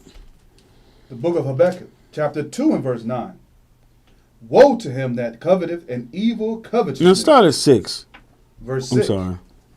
Shall not all these take up a parable against him, and a taunting proverb against him, and say, Woe to him that increaseth that which is not his. Right. Increasing that which is not his and going to the extreme in every way to get it. Go ahead. How long? And to him that ladeth himself with thick clay. Come on. Shall they not rise up, and suddenly that shall bite thee, and awake that shall vex thee? And thou shalt be for booties unto them, because thou hast spoiled many nations. All the remnant of the people shall spoil thee, because of men's blood, and for the violence of the land, and of the city, and of all that dwell therein. Come on, last verse. Verse 9. Woe to him that coveteth an evil covetousness, verse 9, to his house, that he may set his nest on high, that he may be delivered from the power of evil. Right. Now take all the stuff that we have said and shown you, these parties and all this stuff, and now we're going to show you videos of Palestinians in debates with them, and just sit back and enjoy. I'll put it that way. And then the last video is going to be a special one. So the first one I want is the most moral army, because you keep hearing that. What, this only nation that calls people and tells them they're going to blow up their building? Get the hell out of here. How is that doing them a service?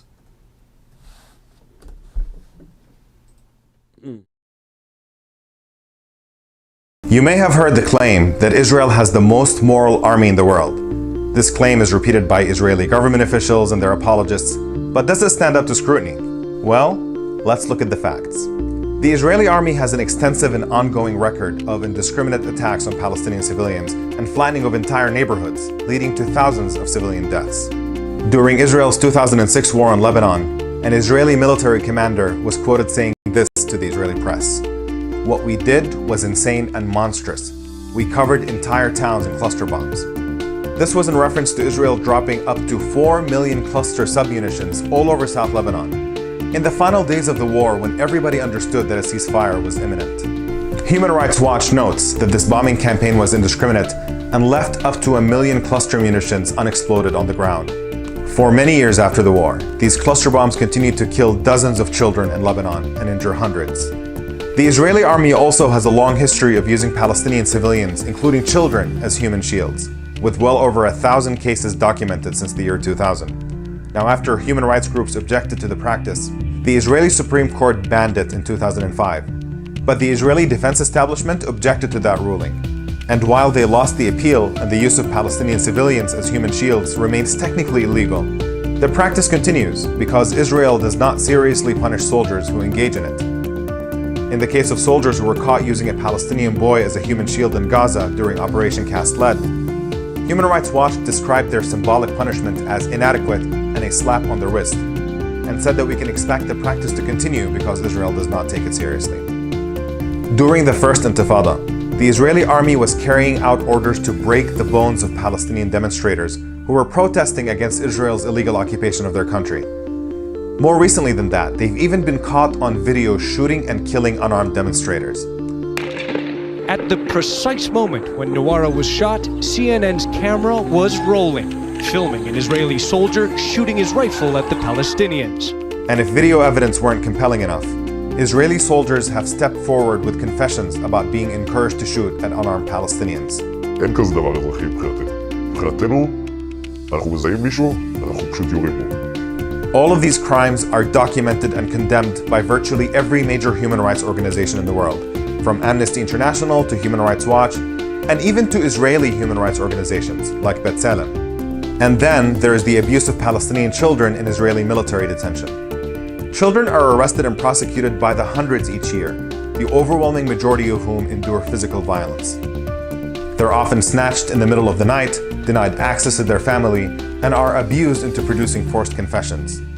No matter where you stand politically on the Israeli-Palestinian conflict, this abuse of children is unconscionable, which is why Congresswoman Betty McCollum recently introduced H.R. 4391, the Promoting Human Rights by Ending Israeli Military Detention of Palestinian Children Act. That bill aims to prevent U.S. aid from supporting the detention and ill treatment of Palestinian children in Israeli military prisons. The case of Ahda Tamimi and her family is just the latest example for why this is so important. Only when Palestinian children are free from the so-called Most Moral Army's occupation of their land and abuse of their rights can they live normal lives like children everywhere else in the world.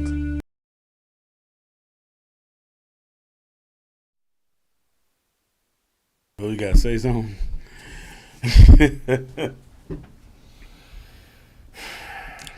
Gather your thoughts, man. This stuff is, Bruh, if you don't understand that, bro, there's something, bro.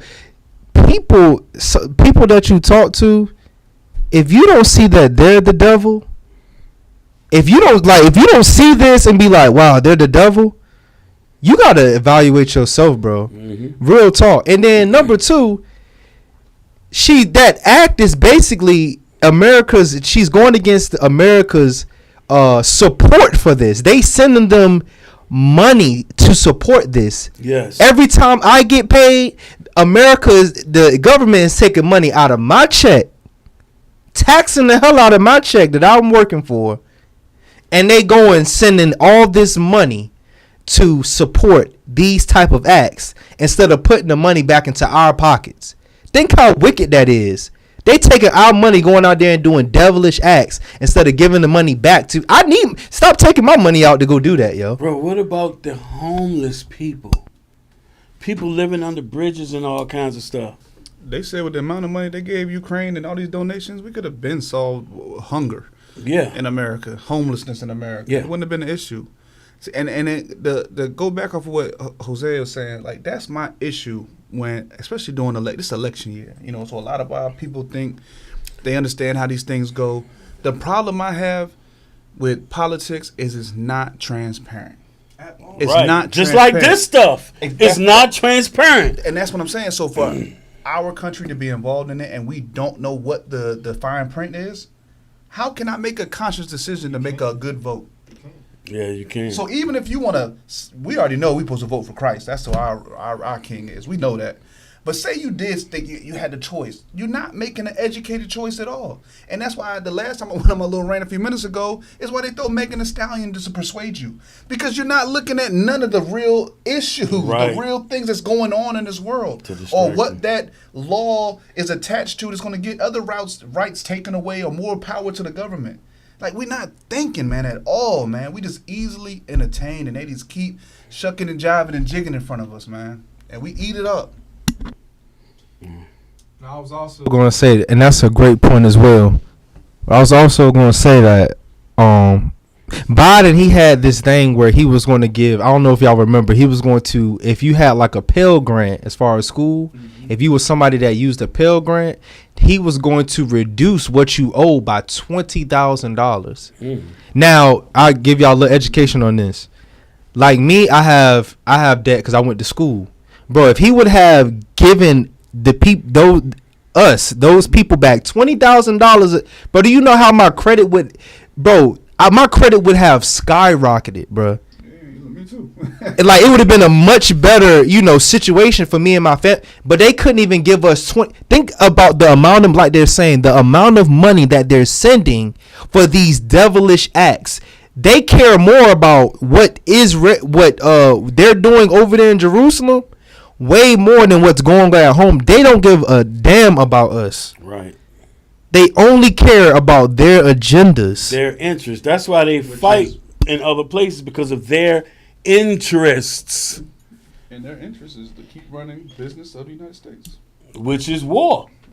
You start war and then you profit off the war. Well, we were just talking about that too, with trying to figure out the timelines.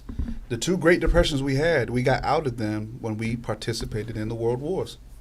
Because our factories and our workers, they bring the women in, they bring the children in. Now you have a bigger economy, more people to tax. And all of a sudden, our economy, we get out of the Great Depressions. And now, what's been going on the last 6 to 8 years?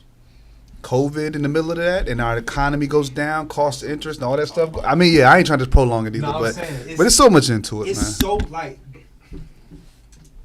bro, it's so much capitalism itself, right? I was watching this thing. You showed me the guy's name is Jimmy Dore. He brought this man on, and they talked about capitalism. Oh, yeah. How capitalism has left the United States. Now it's imminent that the economy is probably going to crash again, right? And what's the way to save it? War. That's why they just pushing it. And if y'all don't know, y'all should definitely go and watch that. That's very educational as far as capitalism and as far as America go. But yeah, man, they pushing this stuff, and it's all to make a buck. Yeah.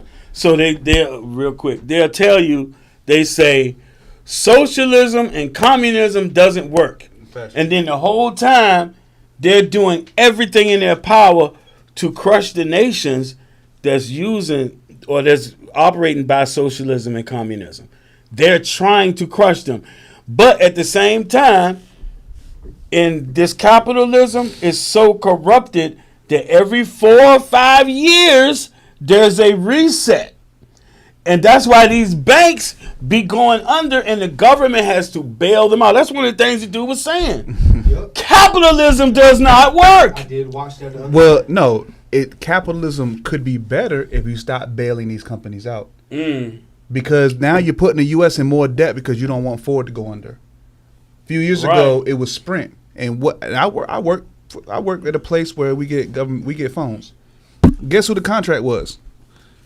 Let's go spend the money with Sprint. That's part of the bailout to give them the money to stay afloat, and they still ended up going under. So now you spent all those millions of dollars to keep these companies afloat that you have interest in. Because now you get into the political game and it's, oh, wait, guns. They give me money. I'm going to support guns.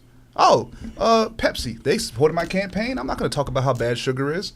And it's over and over again. And this is why capitalism doesn't work, because they're not being honest. Capitalism is you run a good business and successful, get the investors you need, it's going to work well. If you fail, we got to let you fall. That's how you keep it strong. The weak ones go away and you build a better economical plan on the basic level. So eventually what's going to fall? Right. The country. Because we're that poor company now. we're not making good business decisions. And we're that company now that needs to be bailed out. Yep. The only way we can do it is with our very strong defense system, which we spend, last time I looked into it, was the next 5 countries, we spend more than those altogether in our defense. Man, that's so much. Bro, that's right there, bro. I'm telling y'all, pay attention to what he was saying, and also when you look at the video in that what's his name, Jimmy Dore show, right? He was saying that capitalism has moved to China, and move to these areas because it's cheaper to do the labor, and they're still putting forth this profit. So I'm telling y'all got to shipping. Yep. It's all Right. cheaper to send it across So the world. it's going to fail, y'all. And basically, just to also give you a little background about capitalism, that basically what it is slave master and slave is just the same as employer and employee. It's saying the same things. He gonna give you enough to survive. We indentured servants. We chose to have an employer that will give us just enough to be able to come back to work tomorrow. All right. Time for some fun. Give me lying about peace. I like this dude. This is a Palestinian.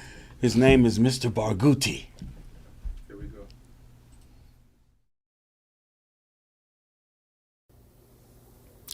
Well, here's the thing, Piers. Everybody wants to blame Netanyahu and this government for something that we've been dealing with for 100 years. We've had a lot of attempts at trying to make peace with the Palestinians. It started in the 1930s when the Peel Commission gave Israel about 15%, 20% of what we have today, and the Palestinian leadership at the time said no. In 1947, the UN wanted to split the country in a Palestinian state and an Israeli state. The Palestinians said no. We had all of the Oslo process. We had a very, very generous offer by Ehud Barak in 2001, another one by Ehud Olmert in 2019. At every single juncture where the Palestinian leadership could have done the right thing for their people and create a state to give people the potential to have good neighborly relationships with Israel, to be an incredible superpower, they've always opted for destruction and war and terrorism rather than peace. Everybody in Israel wants peace. We send our children to war. I'm a mother of 4. I have 2 children in the army. Nobody wants to send their kids to harm's way. But everything Israel does and everything it's ever done has been defensive. We want to live in peace. And you know what the proof of that is? That every single Arab country that has wanted peace with Israel has got peace with Israel. We have peace with Egypt. We have peace with Jordan. We've had peace with the UAE. We have peace with Bahrain, Morocco, Sudan, and please God, very soon with Saudi Arabia. And why do these countries want peace with Israel? Because they understand that the region is split into 2. The countries that want peace and prosperity and the countries that want destruction and death, run by Iran. And the problem with the Palestinian leadership is that they've always fallen pawns to that game. Do you think the Iranians care about the Palestinians? They just know that it plays well on the Muslim streets. They don't care. They want Shia control of the regions. They want America out of the region, and they want a new world order. And unfortunately, the Palestinians have been plagued with bad leaders who have always opted for themselves, for a kleptocratic regime or a genocidal regime. Mr. Bagruti works for a regime that pays pensions to terrorists, that teaches children in their educational system to hate Israel, and one day all the Jews will go in the sea. This is part of their education authority. And Mr. Bagruti knows better than anybody that Hamas killed his own people in 2006 when Israel left. Okay, let me bring Hamas, in. Okay. Gaza is not occupied. Okay, let me. Gaza is okay. not occupied. Israel left in 2005 and killed Mr. Bagruti's friends and colleagues for being in power but it's also, up until that time. Okay. But you're not going to hear Mr. Bagruti criticizing Hamas, even though Hamas hates him more than they hate me. Okay, well, let me give the final word to Mustafa Barghouti. That's not You know it is. You know it is. You know it is. Well, listen. Let him speak. Don't interrupt me, please. Let me answer. I did not interrupt you at all. Okay. The presentation that was made as if Israel is a very peaceful country. Israel did not conduct more than 15 wars during the last 70 years. Israel was established by the destruction of 520 Palestinian communities. Don't interrupt me, I told you. Who started the war? Israel was established by committing 52 massacres in 1948. Avi Shleim, a very and highly respected Israeli academic and historian working at Oxford University, did a thorough research in which he could not find a single evidence that Israel accepted the partition plan in 1947. But they claim they did, which is a big lie. And in my opinion, you asked Mr. It's Pierce, recorded. what should Israel have done? I tell you what should Israel have done. Israel should have declared that it will end its illegal occupation of Palestinian land, which has lasted now for 76 years of ethnic cleansing and 56 years of illegal military occupation. Israel should have declared that it is ready to end the system of apartheid so that we can have peace. We can have peace only through two ways.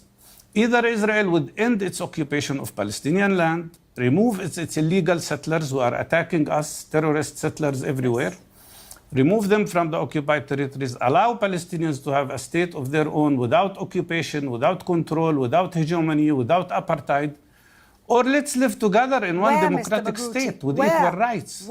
Where you do not impose on us a law that says that the right of self-determination is for Jewish people only. When you interrupt me psychologically, you are trying to impose your occupation on me. Even occupying my right to speak. This is what you are trying to do, and it is unacceptable. And I don't want to tell you to shut up again, but you deserve more than shut up, actually. So please let me finish. You want to kill me? In my opinion, this way of presenting Israel as if it's a country of peace is incorrect. The reality, it's a country of war. You have dragged your people into one crime after the other.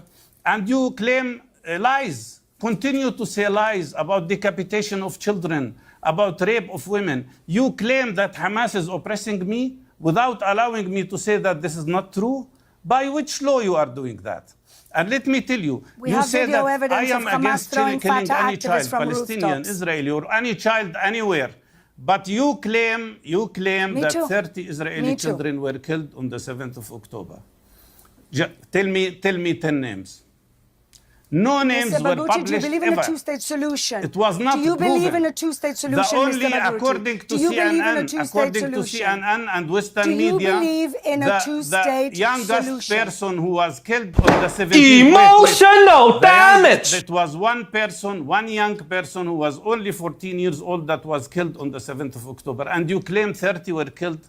Give me their names. You're and lying, I'm telling Mr. you, Bagruti. killing 30 children does not justify even killing 15,000 children. With their mothers. The blood of these children is on your hands and on your brain. We'll wait for the names.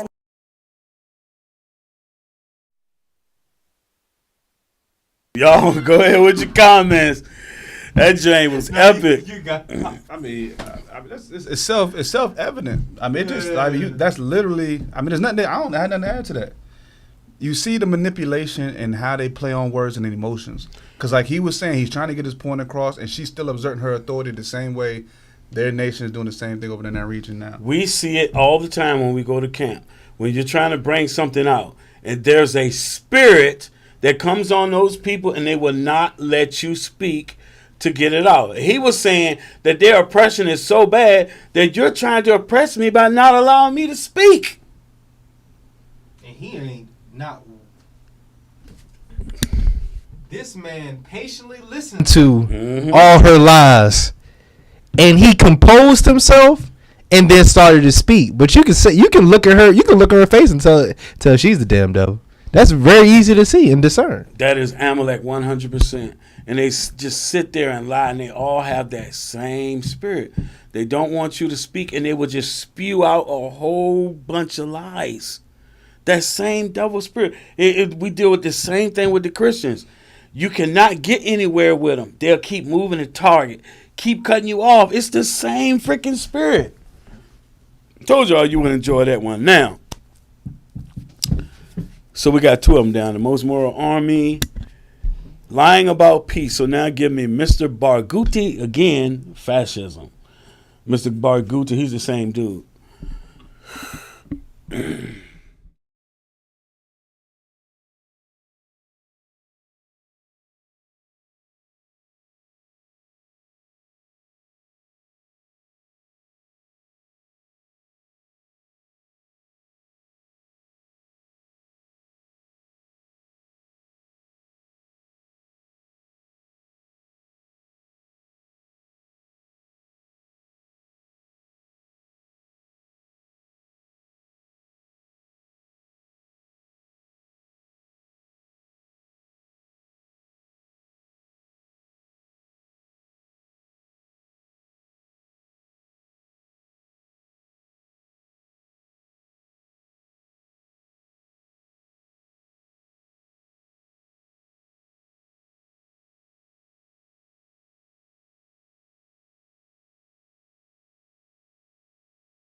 Yeah, source. I hit prophetess. Browse.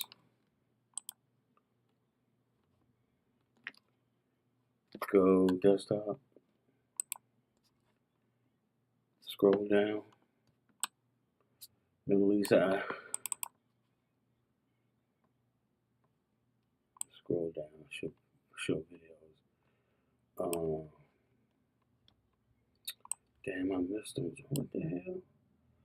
Go to show all 48. Right there. Scroll down and the videos will pop up. Mr. Bayati response? Yeah. That's it? Mr. Bagoti. Yep, that's it. And click. Click OK. The Palestinian National Initiative Party, Mustafa Al-Ghouti. Mustafa Al-Ghouti, thank you for joining me. Your response to what you just heard from Rabbi Fleischer?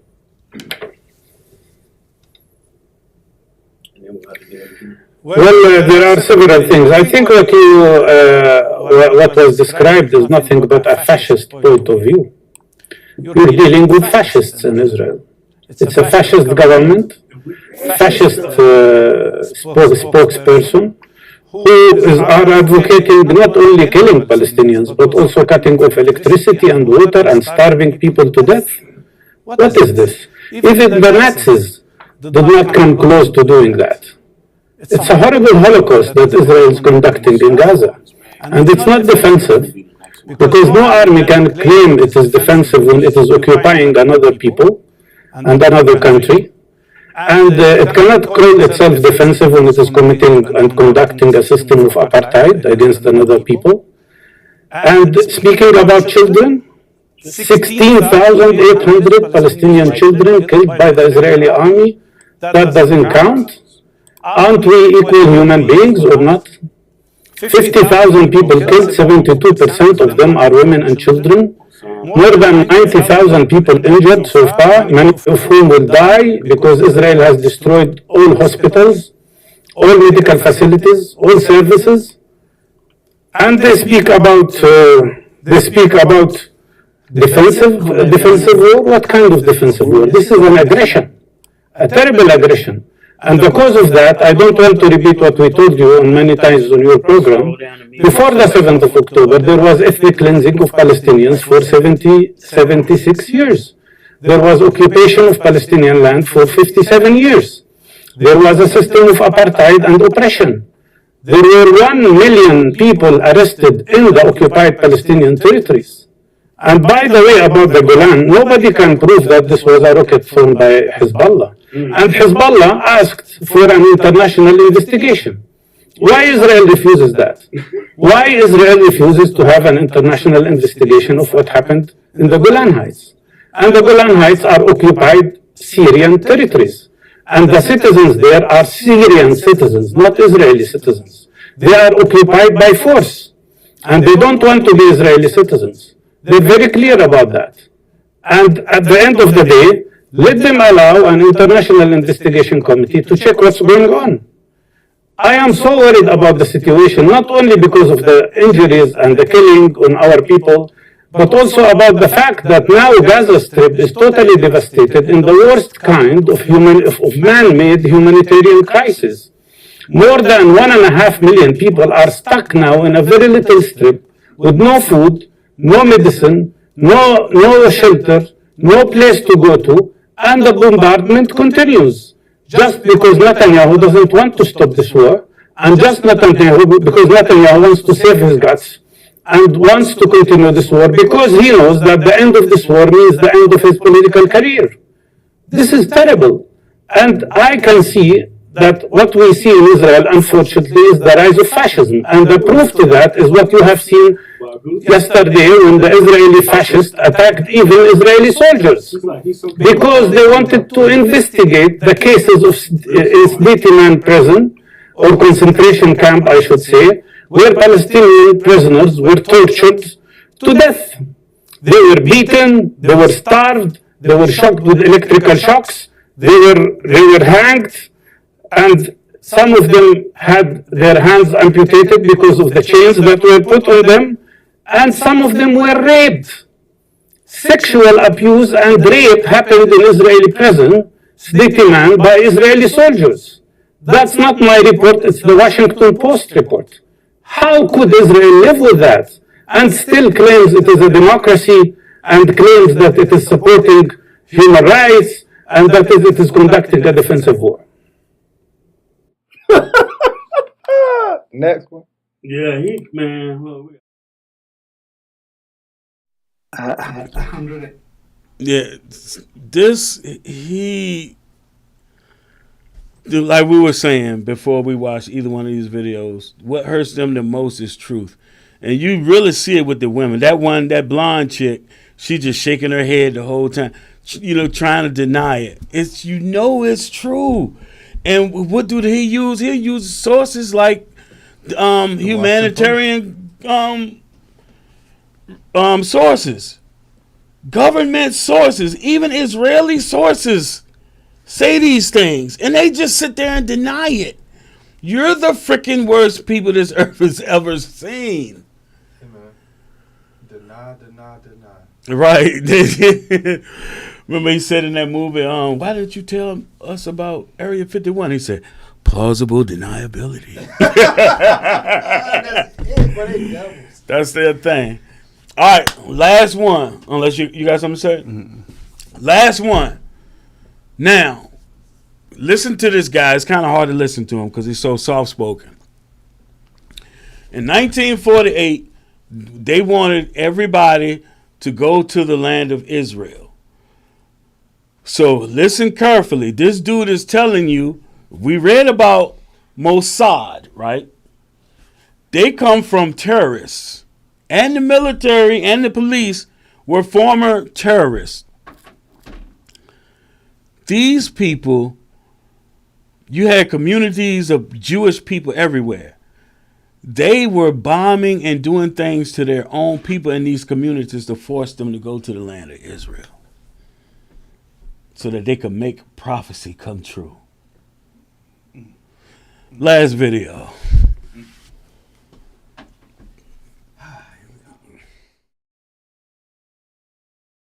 125,000 Iraqi Jews ended up in Israel. They arrived in Israel with one suitcase and 50 dinars. They had lost everything. And in 1950-51, 5 bombs exploded in Jewish premises in Baghdad. And there were persistent rumors in Israel, I knew this from my family and my relatives, that Israel had a hand in the bombs to force them to leave. And this fueled Arab, Iraqi Jewish resentment against the state of Israel. And I became obsessed with this question of who threw the bombs, not when I became a historian, but when I was a child. When I became a historian in 1982, when I spent a sabbatical year in the Israel State Archives in Jerusalem, I ordered a file called Iraq 1950. And I was told this file was closed. I asked the state archivist, why is it closed? Because more than 30 years have elapsed. And he said to me, I'll check. And the next day he said to me, because in this file there are some Mossad documents. And I thought, aha, there are Mossad documents. That's why they are trying to hide the truth. And I said to him, why don't you remove the Mossad documents and leave the foreign ministry documents? And he said, I'll check. The following day he came back to me and he said, I'm sorry, the whole file is closed and I cannot release any of the file. And I thought to myself, it's possible that there is a smoking gun in this file, which is why they don't want to release it. But I'm a historian. I'm not a conspiracy theorist. So I suspended judgment until I started work on my autobiography, and then I came across two sources of evidence which implicate Israel in the bombings, in 3 out of the 5 bombs. One source was Yaakov Karkukli, an elderly Iraqi friend of my mother, who was in the Zionist he was an activist in the Zionist underground, and he told me in great detail about their activities, about the bribes they paid, about the documents they forged, about the action to accelerate, to enable first the illegal migration from Iraq, and then after 1950, the legal migration. Because in 1950, the Iraqi passed a law that said any Iraqi Jew wants to leave has a year to register and they can leave the country. So he was one source, and he said to me that he had a colleague named Yosef Basri, who was responsible for 3 out of the 5 bombs. And he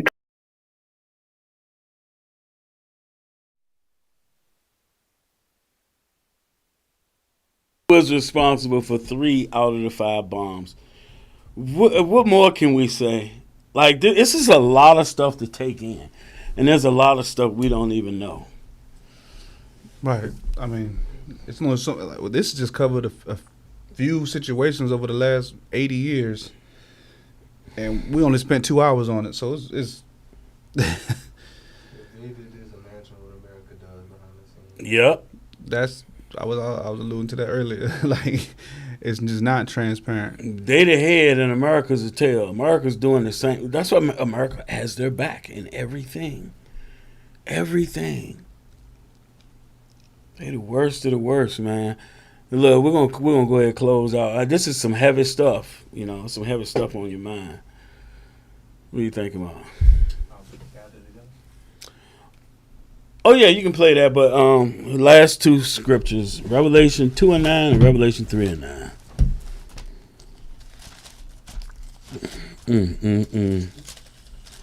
Same people back then, same people today.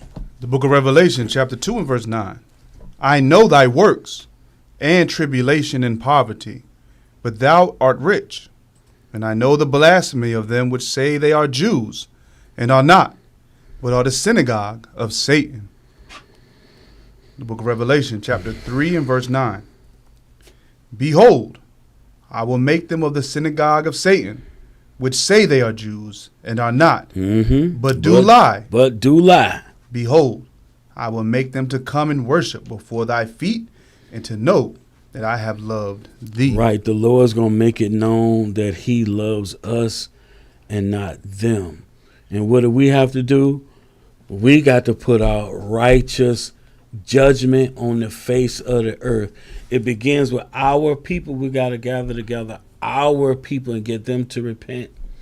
And then when Christ comes back, the law is going to go out to all the nations, and they're going to have to be obedient.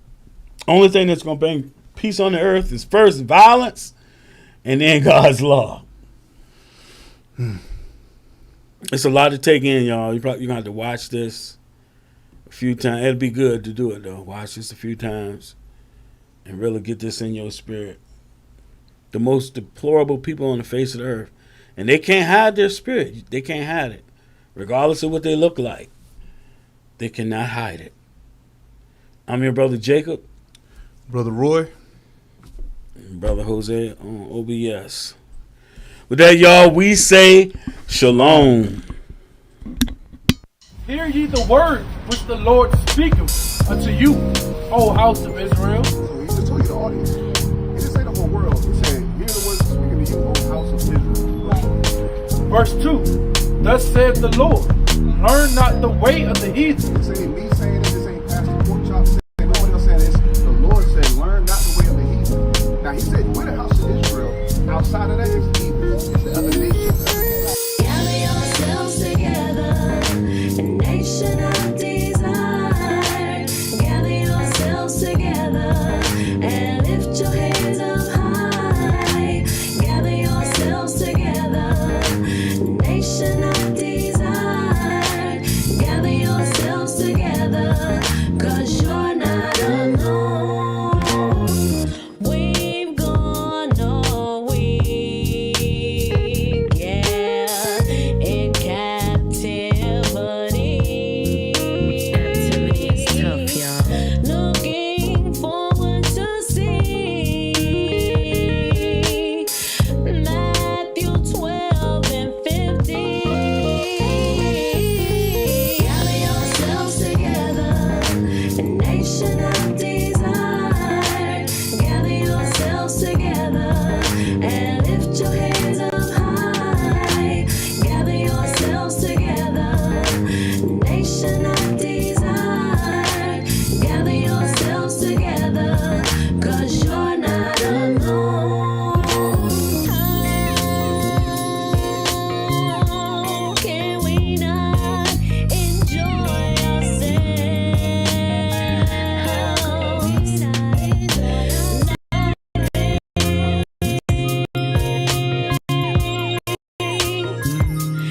and uplift one another?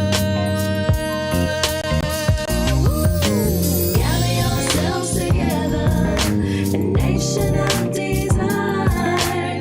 Gather yourselves together, put your hands up high.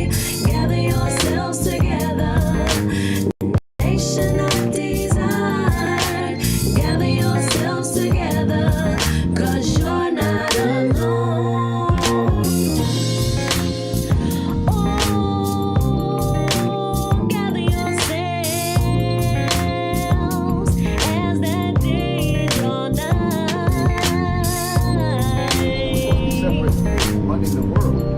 And uplift one another. For one cut of a tree out of the forest. One cut of a tree out of the forest. The work of the hands of the workmen with an axe. They deck it with silver and with gold.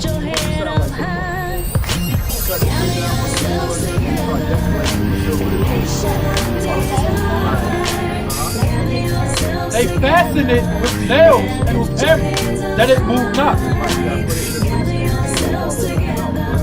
They are upright as the palm tree, but speak not. They must needs be born, because they cannot go. Be not afraid of them, for they cannot do evil, neither also is it in them to do good. Right, so we talk about a tree here. We're talking about a tree and giving them personal like characteristics. Because people used to worship trees. Trees were idols.